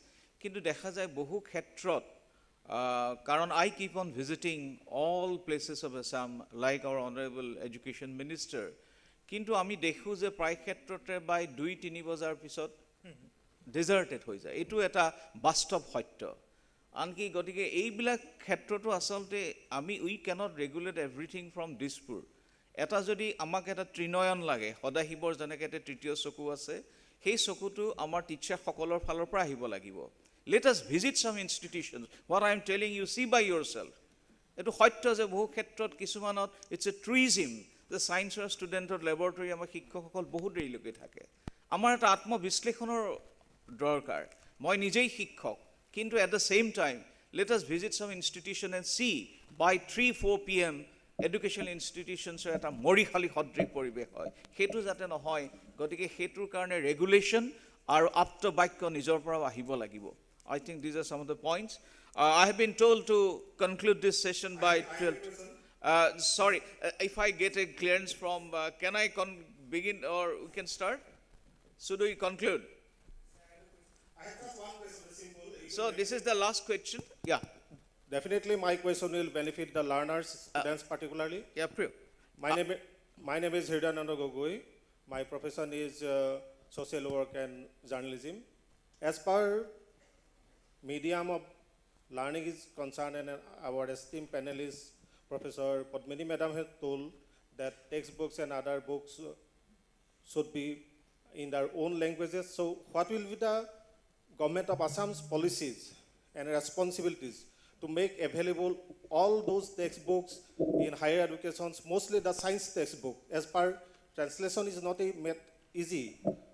So what will be the roadmap for the Government of Assam, particularly to benefit those students who have come from or who would be come from rural places, and it will definitely materialize the NEP 2020. Thank you. Hridayananda Gogoi, thank you so much. This is an important point. We have with us Honorable Education Minister of Assam, Dr. Ronos Pego. I think he will also highlight this point. We have had series of discussions with our Gustiya, Janagustiya Sahitya Sabha regarding to develop, multilingual textbooks in our, what our Padmini, also the Professor Padmini has talked about, particularly from the lower grades, so that we can develop this kind of multi-linguistic policy. That has been going on. Series of discussion it has taken place. So we need to conclude. I am so sorry. Please, I request for the indulgence of your forgiveness. I have been told to conclude it by 12:30. It is 12:32. A big round of applause to our esteemed panelists, Professor Mihir Kanti Chaudhary sir, Professor Alok Buragohai, Professor Kandur V. Krishna, Professor Padmini Bhuya Borua, and Professor Ramchandra Deka. My sincere gratitude and thanks to you. And now it's over to you. Thank you so much. We had an enriching discussion. I hope this will immensely illuminate all the stakeholders to contribute in their own possible way to the fulfillment of the vision that is Viksit Bharat 2047. I also extend my thankfulness to all the panel members for sharing a vision for the day, please. Moving ahead, we have with us Minister Education, Dr. Ronos Pego, sir. May I request you, sir, to kindly share your observation and deliver your address.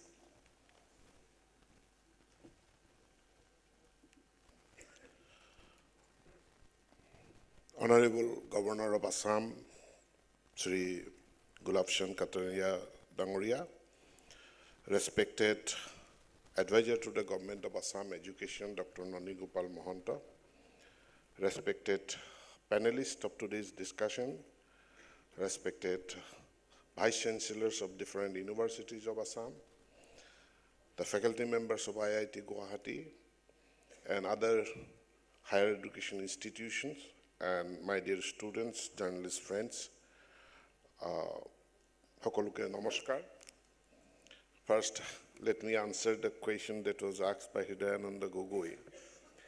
Medium of instruction in higher education, it is a matter to be decided by the universities. It is not decided by the government of Assam. We have nothing to do. We have the responsibility of giving the financial support, but the medium, course curriculum, etc., languages and all, this is up to the university to decide.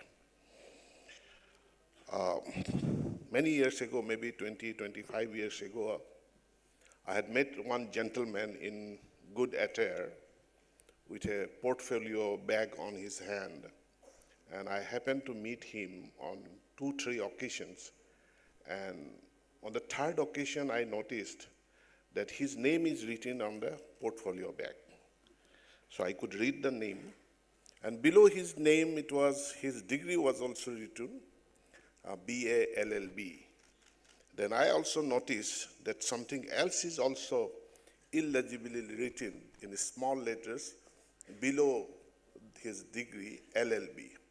Those days we didn't have any device to close in, take a photograph, zoom in, and to see what is exactly written there. So I had to physically close it and to read what exactly was written below the degree LLB. Then I discovered it is written continuing. That means his degree is BA LLB continuing. And my friends in that area, they enlightened me that he had been doing continuing for last 20 years as a student of LLB. So this moment, the same thing is coming to my mind, that we are continuing to develop. We are a developing nation for 75 years. How long? How long we will be continuing to develop like that gentleman? I do not know whether that gentleman has completed his mission or his journey, but definitely Prime Minister has set a goal, a timeline that by 2047, we should complete our mission. We should be a developed nation. We should be a Viksit Bharat. And that cannot be achieved only with the efforts of our Honorable Prime Minister or our Honorable Chief Minister. Everyone, every citizen has to take the place, has to work to achieve that goal by 2047. Beginning on 15th of November, the country has started the Viksit Bharat Sankalpa Yatra. We are visiting every panchayat. We are visiting all the villages, and people in large numbers, they are taking the Pancha Pran Sankalp, and where the first Sankalp is to work for a developed India, a Viksit Bharat by 2047. Coming to the role of higher education, we have already started NEP 2020. Much progress has been achieved in Assam. I have few appeal to the esteemed vice chancellors, the teachers, and other educationists, what we should focus on. I will not talk about the 4-year course or the course curriculum, the redesigning, remodeling of the course curriculum, etc., But what strikes my mind, at a social and political level, now we are following the philosophy of Antyodaya. The philosophy of Antyodaya is to address the issues, problems of the last man in the society, the poorest man in the society, the weakest man in the society. Now, educational institutions, whenever I visit, the principal or the head teacher, he comes forward and proudly says, "Sir, one student has stood in high SSLC from our high school." Then I ask, "How many students passed?" He says, "Sir, 54%. My next question is, what will happen to the rest 44%? So we are focused on the student who has secured, who has stood, who has received distinction. But what about the rest of the students? What policy, what program, what scheme we have for the rest of the students? It happens in most of the educational institutions that our teachers, our educational systems, we focus on the brilliant students. Let me tell you about one story from our farms sector. I am closely associated with the farmers. I keep on talking with the farmers, their problems. Professor Biddu Deka is here, Vice Chancellor of Assam Agricultural University. He knows that I keep on talking with the farmers. In fishery, what happens, we release, say, 10,000, 15,000 fingerling fish seedlings, fish seeds into the fishery. Then we feed them.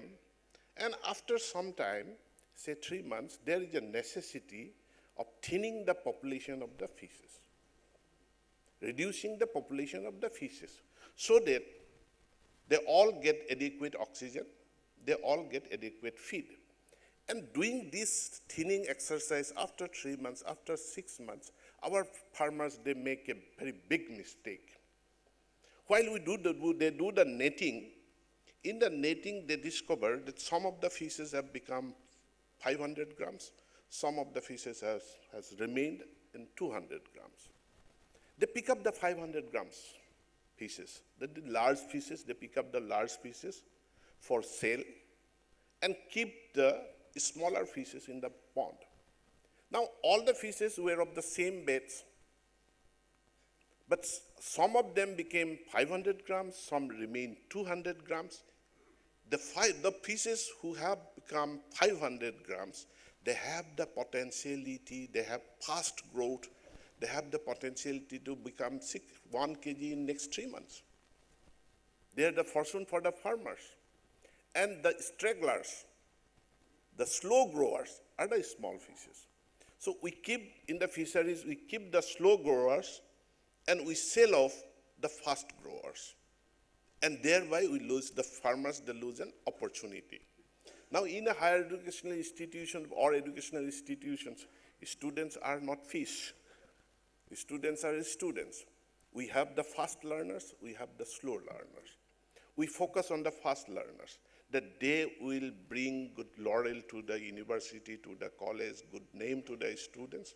We focus on them, we keep on feeding them, we keep on taking care of them, and we forget about the rest. We do not take adequate care about the mediocres. We do not take adequate care of the stragglers. I request, like the socially, politically, we are addressing the issues and problems of the last man. You take a policy, have a policy of addressing the last student, the slowest learner. Take care of the vast majority of the students, the fast learners, the brilliant, the excellent ones. They do need your care. But the mediocres, the stragglers, they need more care, more attention, more hand-holding. I hope you will take care of this. Secondly, now we are talking about academia-industry interface. Think about academia-community interface as well. What for the educational institutions are, these are public-funded institutions. They are for the community, they are for the society, they are for the country. The Zoology Department of Guwahati University has proudly messaged me, we have trained 4,000 rural youths on modern pisciculture or fishery. That is called extension education. So extension education, it should be part of all of our higher educational institutions, how the benefit of knowledge, information, technology can be given, distributed, disseminated to the society. Our higher educational institutions, they should take care of it. Last, Madam from Guwahati University has mentioned about practical education, not text-based education. We need knowledge, we need information, we need skill as well, we need experience, life experience. We are talking about 21st century skills. We are talking about problem solving, critical thinking, etc., etc. Internship should be mandatory part of our higher education system. You may ask me a question where we do not have that much of industry, we do not have that much of enterprises where we can send our students for internship. It is not about industry alone. It is not about the engineering courses alone. Everywhere, if all the students of Tata Institute of Social Science, they can be assigned internship in a remote village of Dhemaji district, why not the students of Guwahati University or Dibrugarh University assign some internship in a village, in a Gram Panchayat? The Deputy Commissioner of Kamrup Rural is sitting here, Kamrup is sitting here. In her office, someone can do internship. Someone can do internship in a hotel, in a restaurant, or even a fishery project in an advanced agricultural farm. So many. Go through the list of institutions in the panel of institutions in the portal AICTE.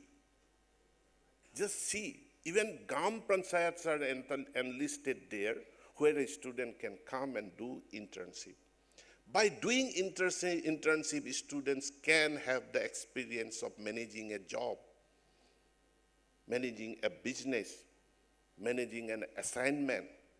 So without learning this life management, job management, business management practically, just by learning some textbooks, learning to answer a few questions, students cannot be converted into an employable human resource, into a skilled human resource, and that should our higher educational institutions should focus on.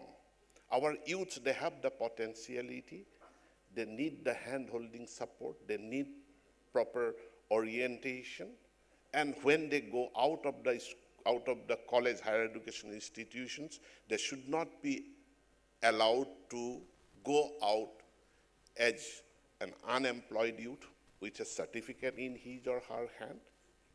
He or she should go out with a startup project. He or she should go out as an employed person by a campus placement. He or she should go out with an idea for self-employment. He or she should be adequately equipped with knowledge, information, skill to face his or her life and contribute to the nation, contribute to the Viksit Bharat. With these words, I keep my three appeals: extension education, internship, and attention towards the mediocre and the stragglers of your institutions. Thank you very much.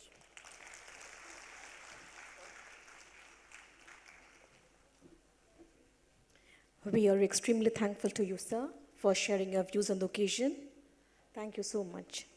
Ladies and gentlemen, it is now time for our Honorable Governor, Shri Gulabchand Kataria, to give his margdarshan. So may I take the privilege to request the Honorable Governor, sir, to kindly deliver his address on the occasion, please.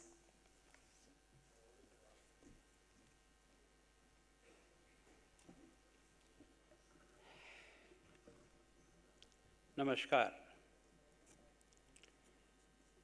विकसित भारत 2047 देश के प्रधानमंत्री जी ने आज जिन लोगों के बीच में ये बात कही है,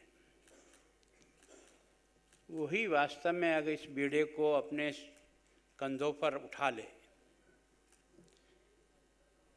तो उनका ये सपना साकार हो जाएगा। मंच पर उपस्थित आदरणीय मंत्री डॉक्टर रणोज पेगू जी, विभिन्न विश्वविद्यालयों के पधारे हुए सभी कुलपतिगण, सभी डायरेक्टर, फैकल्टी मेंबर्स,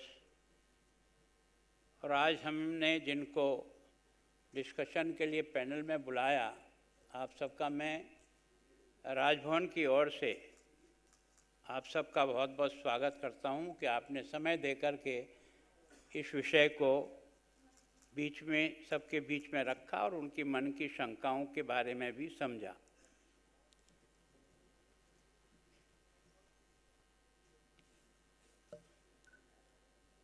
मैं सोचता हूँ कि राजभवन का सौभाग्य है कि आज शिक्षा से जुड़े हुए गुरुजन भी हैं और विद्यार्थी भी हैं, और मेरा ये सौभाग्य है कि प्रधानमंत्री जी के इस आह्वान पर कि देश के सभी शिक्षा से जुड़े हुए लोगों के साथ मैं विकसित भारत की जो कल्पना 2047 में हमें पूरी करनी है वो हम सब मिलकर करेंगे, इस बात का संदेश पहुंचाने के लिए उन्होंने आपको और मुझे इस स्थान पर बुलाया है।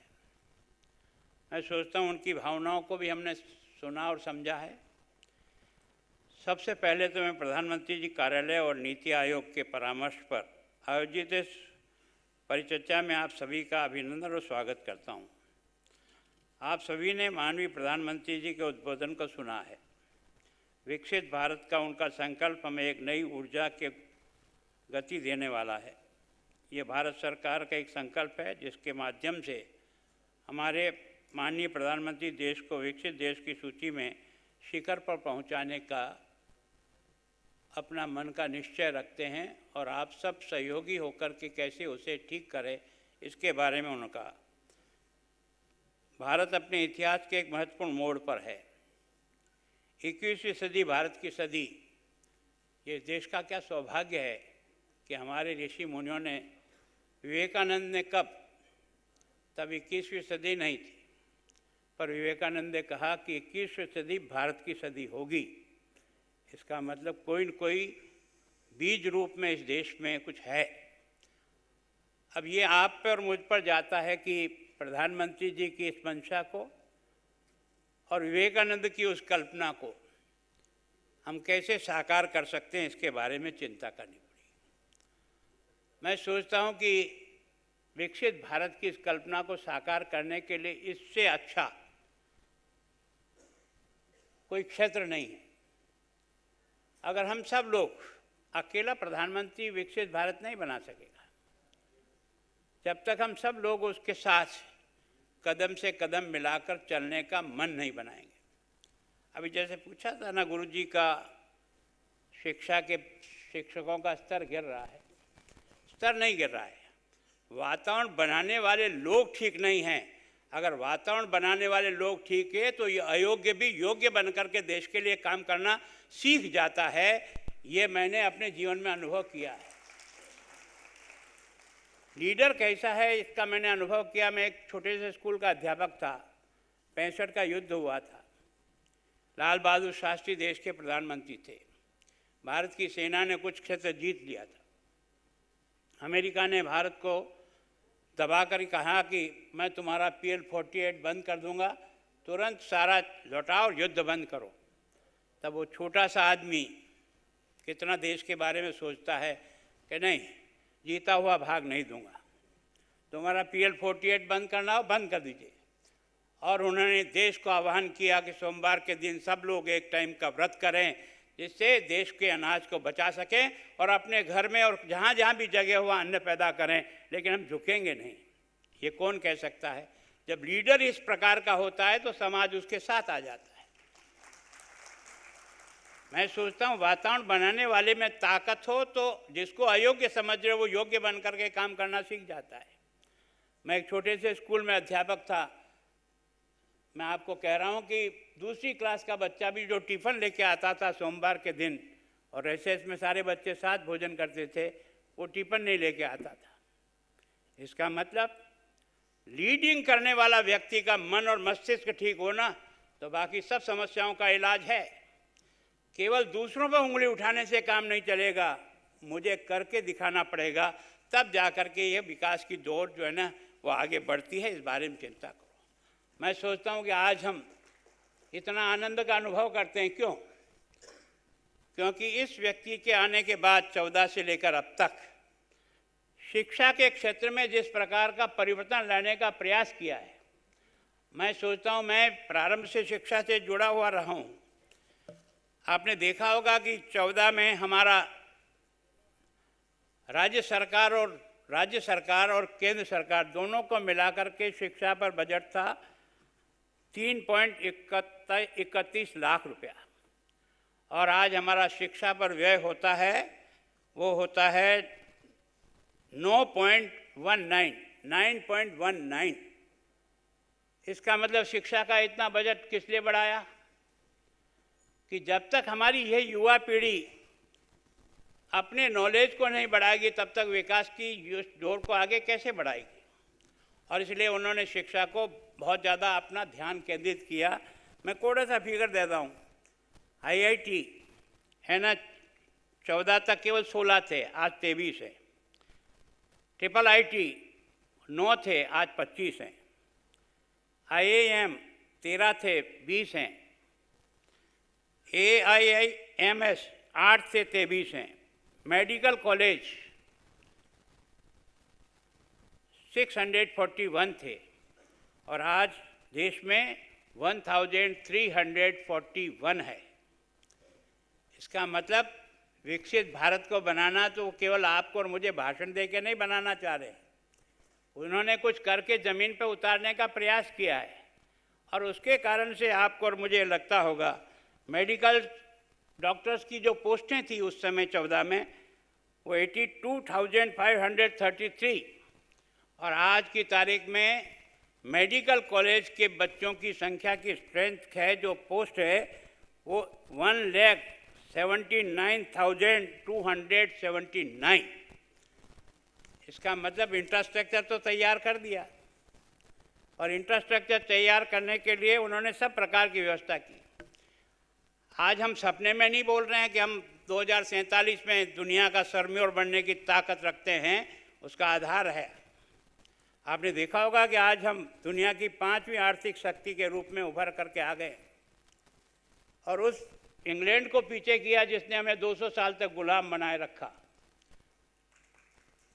इसका मतलब हमने आर्थिक दृष्टि से प्रगति की है ना। हम आर्थिक दौड़ में पहुंचे तो किसके भरोसे पहुंचे? आप देशवासियों के भरोसे पहुंचे, अकेले प्रधानमंत्री के भरोसे नहीं पहुंचे। सबने कदम से कदम मिलाने का प्रयास किया, उसके कारण से यह प्रगति जो है ना वो सामने दिखाई दे रही है। मुझे बहुत आश्चर्य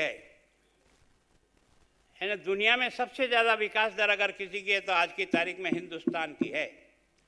GDP की तुलना में भारत का विकास दर 6.2 से लेकर 7.8 तक आ रहा, जो दुनिया के किसी देश ने उसको टच नहीं किया। इसका मतलब कोई धरती का आधार बनाया है।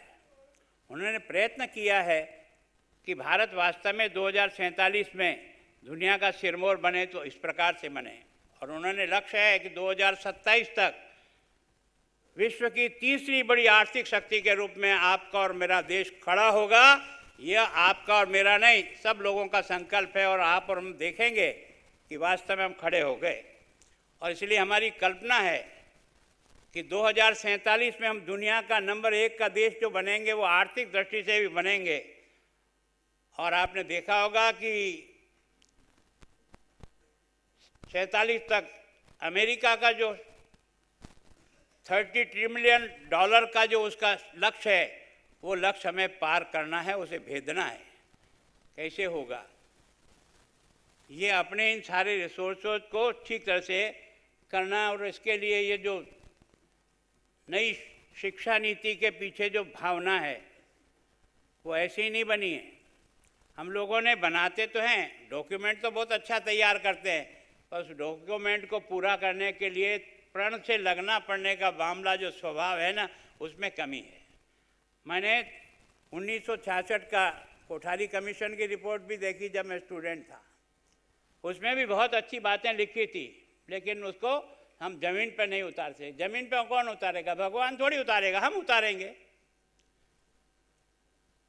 भगवान आपकी सहायता कर सकता है, लेकिन करना तो आपको ही पड़ेगा ना। उसके बाद 86 की फिर एजुकेशन पॉलिसी आई, उसमें भी बहुत अच्छी चीज़ें थी, उसे हम धरती पर नहीं उतार सके। मैं सोचता हूँ ये लंबे 2017 से जिन एजुकेशन के प्रमुख लोगों ने बैठकर इस एजुकेशन पॉलिसी को बनाया, इसके पीछे भावना सबकी एक थी कि भारत की ये आने वाली नौजवान की पीढ़ी किस प्रकार से इस देश को ऊंचा उठाने के लिए अपने प्रयत्न को करेगी और कैसे इसको पार करेंगे, इसके बारे में सोच सकता हूँ।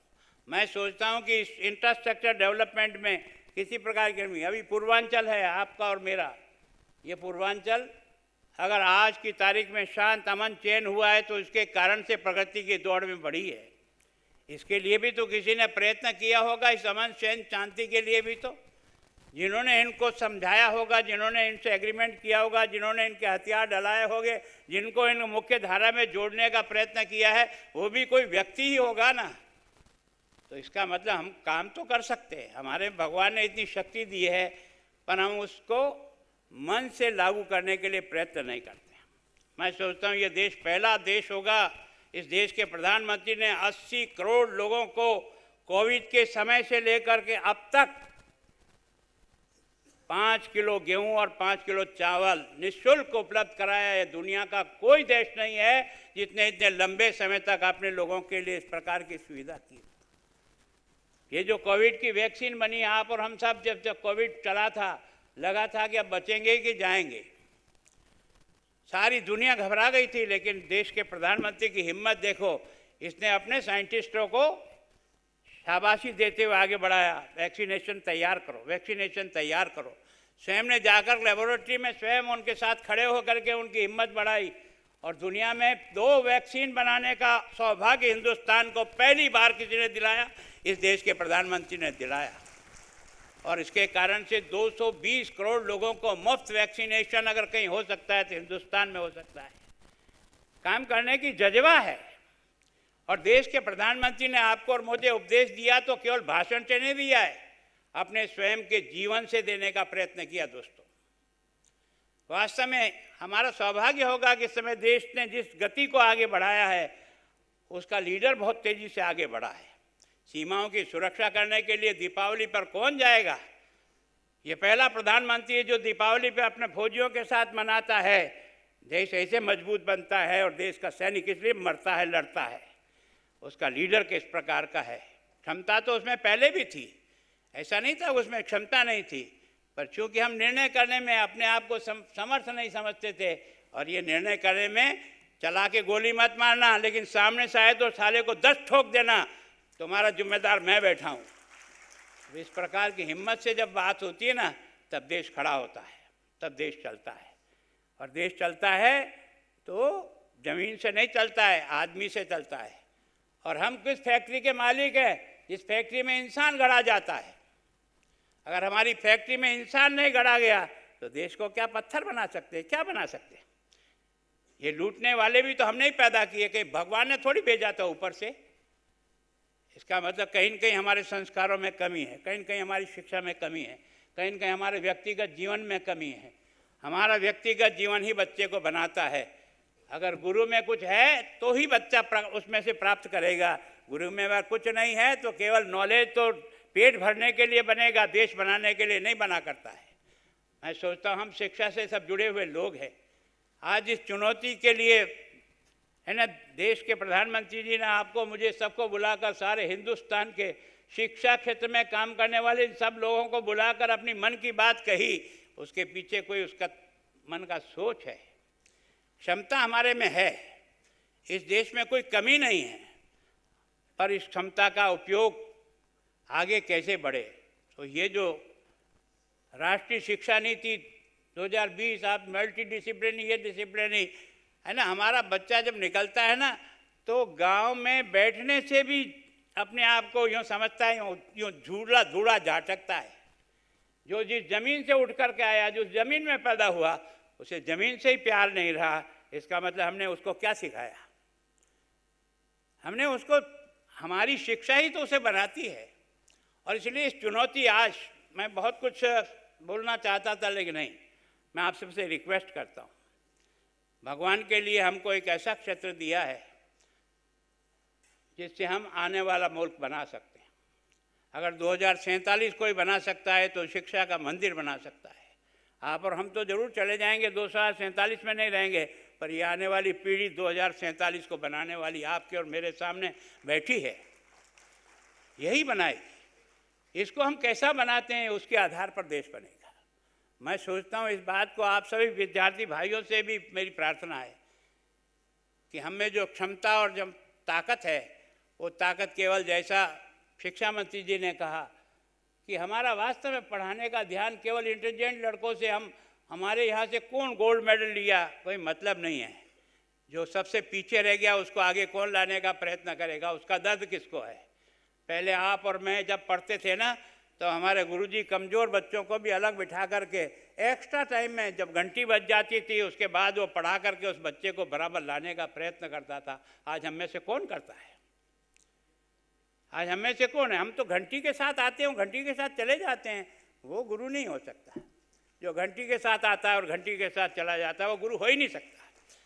गुरु तो बालक के जीवन को सारा का सारा देखने का प्रयत्न करता है कि इसमें क्या क्षमता है और क्या नहीं है। जो उसका प्यार और दुलार मिलता है ना, उसमें से बच्चा खड़ा होता है।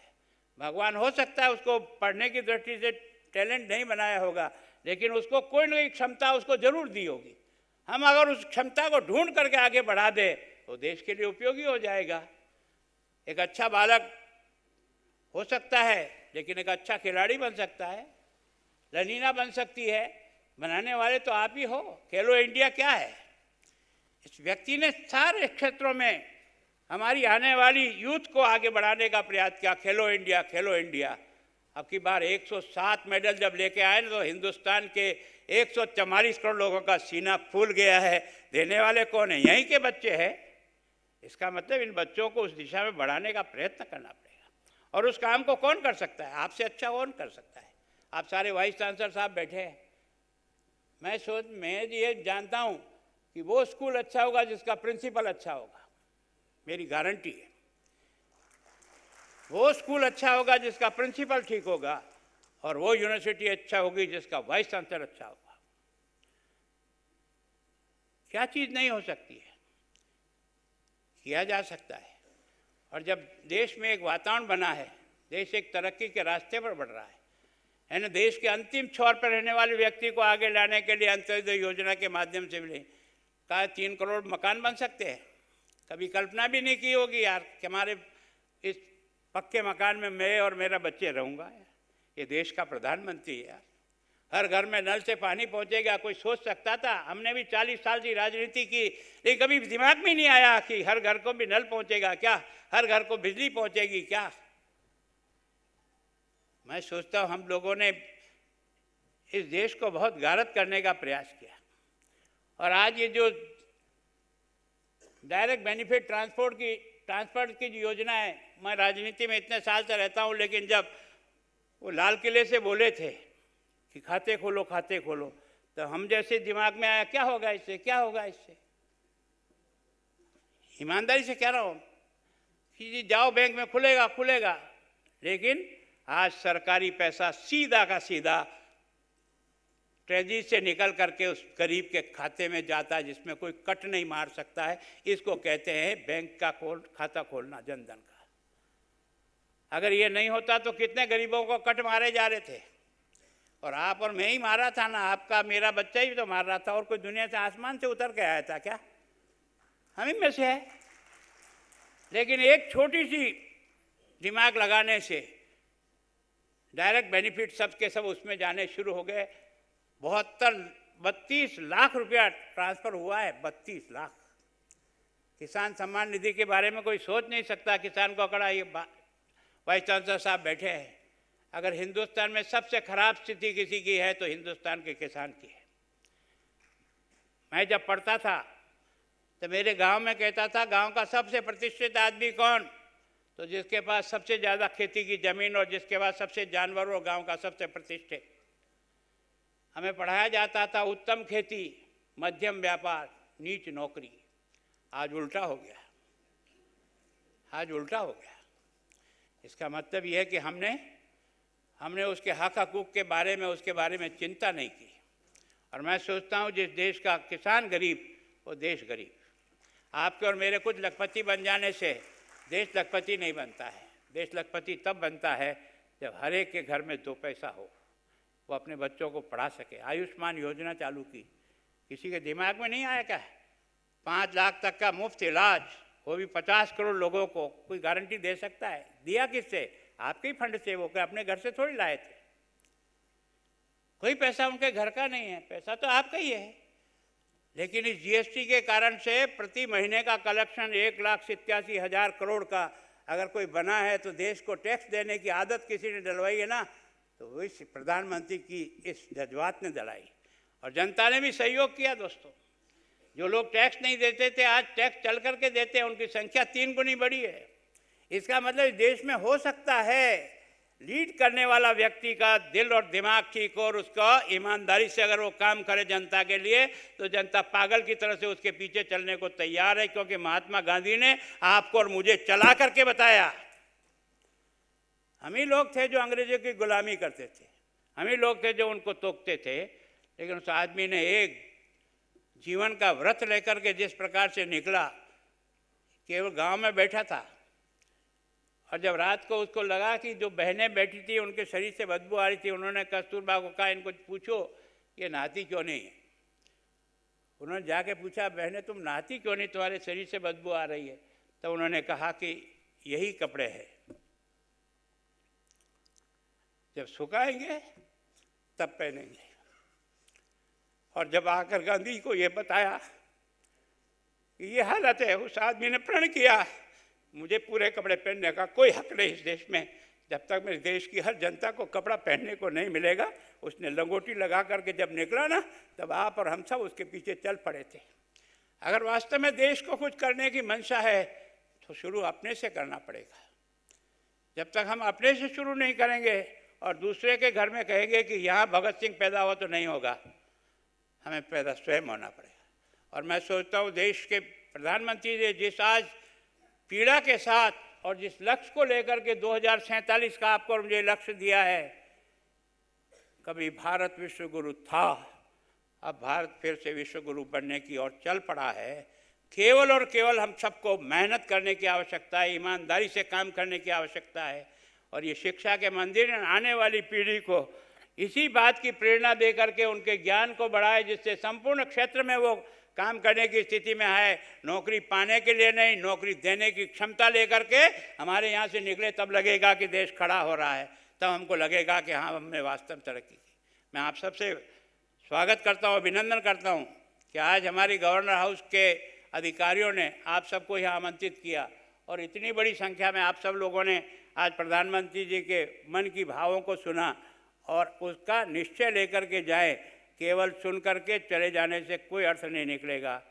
हर आदमी कुछ न कुछ कर सकता है, भगवान ने एक क्षमता तो दी है, पर मन का निश्चय हो, मन की दृढ़ता हो, लक्ष्य सामने है। और जब लक्ष्य बन गया 2047, तो लक्ष्य बनाए तो लक्ष्य के लिए प्रयत्न करना पड़ता है, केवल लक्ष्य को भूलने से प्राप्त नहीं होता है। मैं चाहता हूँ कि हमारे सब वाइस चांसलर से लेकर शिक्षा से जुड़े हुए यह जो नई शिक्षा नीति है, इसमें इस बात को डाला है कि स्किल को डेवलप करो हर बच्चे में, श्रम के प्रति उसका आदर और सम्मान बढ़े, इसके प्रति भाव पैदा करो। और जैसा मंत्री जी ने कहा था कि हमारे लोगों को जब गांव में लगाते हैं तो उनको जी घबराता है। मैं सोचता हूँ क्या चीज़ है यार, ये भारत गाँवों का देश है यार। इस गाँव के देश को अगर ठीक करने की हमारी मंशा नहीं है तो फिर हम कैसे कर पाएंगे। इसलिए मैं आप सबसे प्रार्थना कर रहा हूँ कि मैं सोचता हूँ कि आप और हम सब मिल कर के आज के इस अवसर का लाभ लेकर के इस पूर्वोत्तर में जिस प्रकार के विकास का दौर चला है, शांति और अमन चैन के कारण से जिस प्रकार का इंफ्रास्ट्रक्चर डेवलप हुआ है, जिस प्रकार से यहाँ चारों तरफ से, और मैं वास्तव में यहाँ के मुख्यमंत्री जी धन्यवाद देता हूँ, क्योंकि मैं हायर एजुकेशन में विश्वविद्यालय का चांसलर के रूप में काम करता हूँ। ये पहला स्टेट देखा है मैंने जो विश्वविद्यालय खुलता भी है और उसके साथ 50 करोड़ रुपए का बजट भी उसको मिलता है ताकि डेवलप हो सके। मंशा एक ही है 6 नए विश्वविद्यालय और खोले जा रहे हैं। मैं सोचता हूँ लड़के और लड़कियों का रेशो, मैंने तो इतने साल तक राजनीति में रहा लेकिन ऐसा रेशो कहीं नहीं दिखा। यहाँ लगभग 50% बच्चियाँ और 50% बच्चे हायर एजुकेशन में पढ़ने के लिए आ रहे हैं। इसका मतलब हमने अपनी शक्ति का उपयोग किया है। मैं सोचता हूँ इसको और आगे बढ़ाएं और आप सबका एक बार फिर धन्यवाद करता हूँ। मेरे राजभवन की तरफ से आप सब लोगों को यहाँ आमंत्रित किया और आपने सबने समय दिया। प्रधानमंत्री जी का धन्यवाद करता हूँ, नीति आयोग का धन्यवाद करता हूँ कि उन्होंने इस कार्यक्रम के माध्यम से देश में एक नया सोच पैदा करने का प्रयास किया है। अब ये देखना आपका और मेरा है कि हम इस सोच को कहाँ तक आगे ले जाते हैं। धन्यवाद।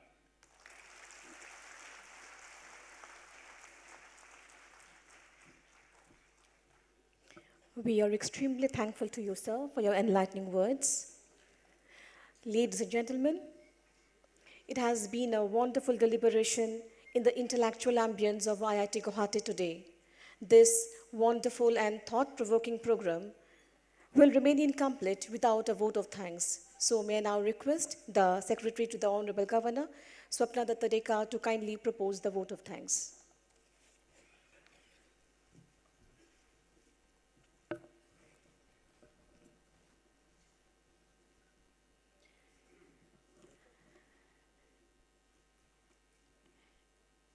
It is really a privilege to propose vote of thanks to this esteemed audience.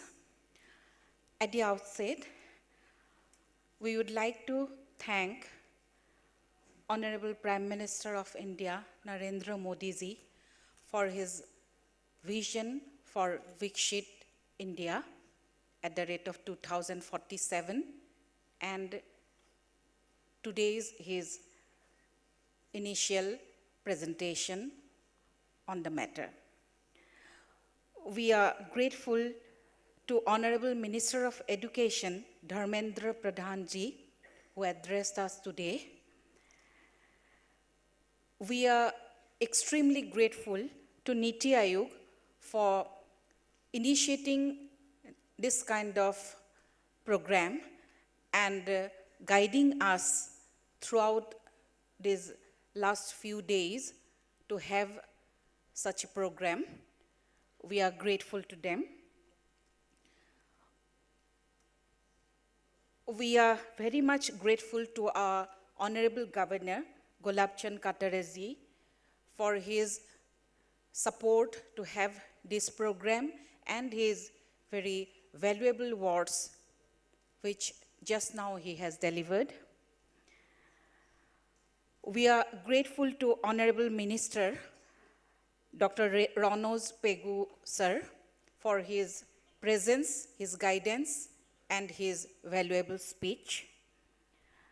We are extremely grateful for our panelists today, Professor Ramchandra Deka, sir, Professor Padmini Bhuiya Borua, madam, Professor K.V. Krishna, sir, Professor Alok Kumar Buragohai, sir, Professor Mihir Kanti Chaudhary, sir.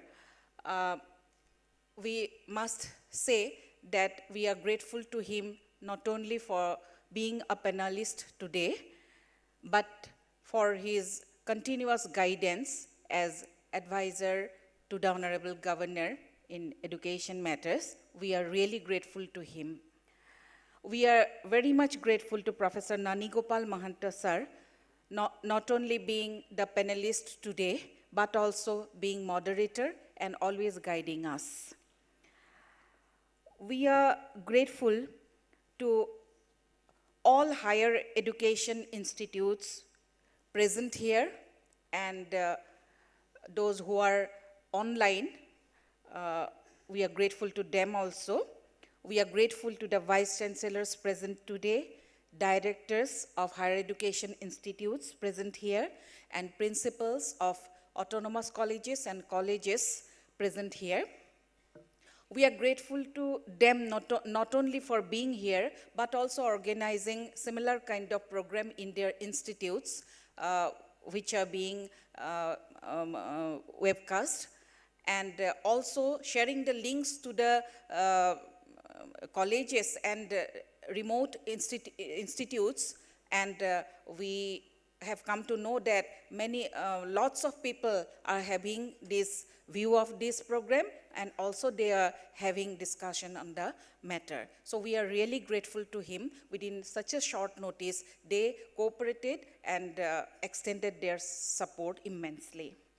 We are very much grateful to the faculties present here from various educational institutions. We are grateful to the students. Without them, this program will have no meaning. So we are really grateful to them. And also we are grateful to the faculties and students present online in their institutes. We are grateful to other esteemed audience present here.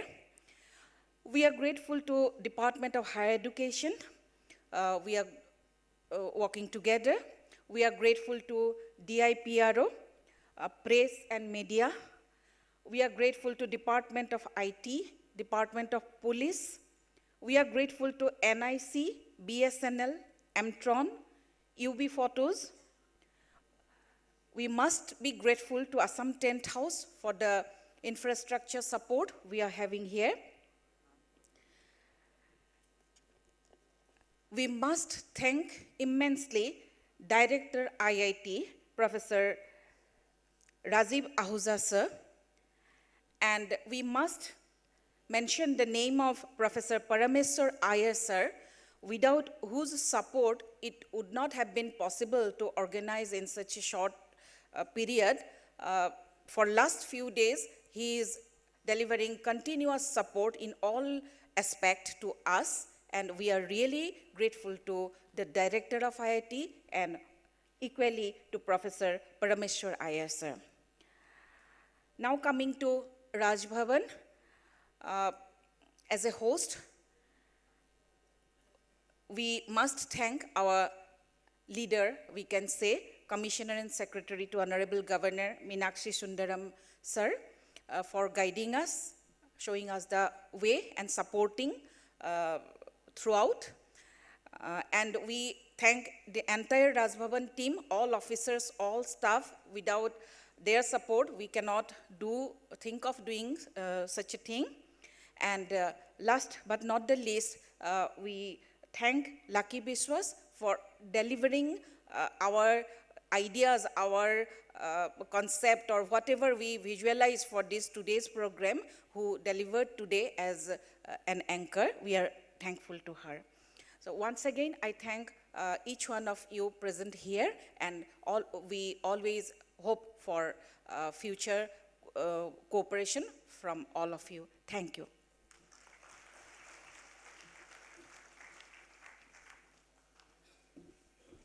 Once again, thank you all very much.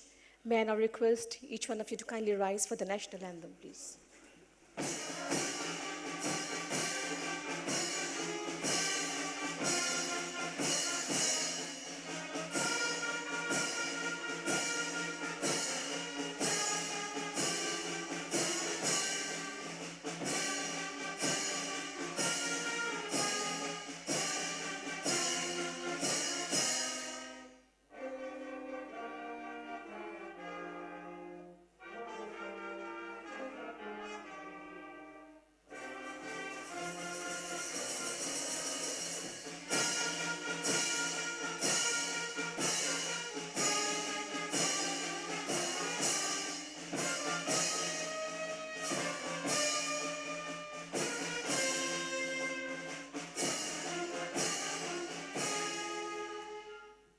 Thank you so much. Just a small announcement, lunch has been arranged for all of you. The students and the faculty members can kindly move just adjacent to the auditorium, the right side. Lunch packets has been arranged, and for the vice chancellors of the universities, the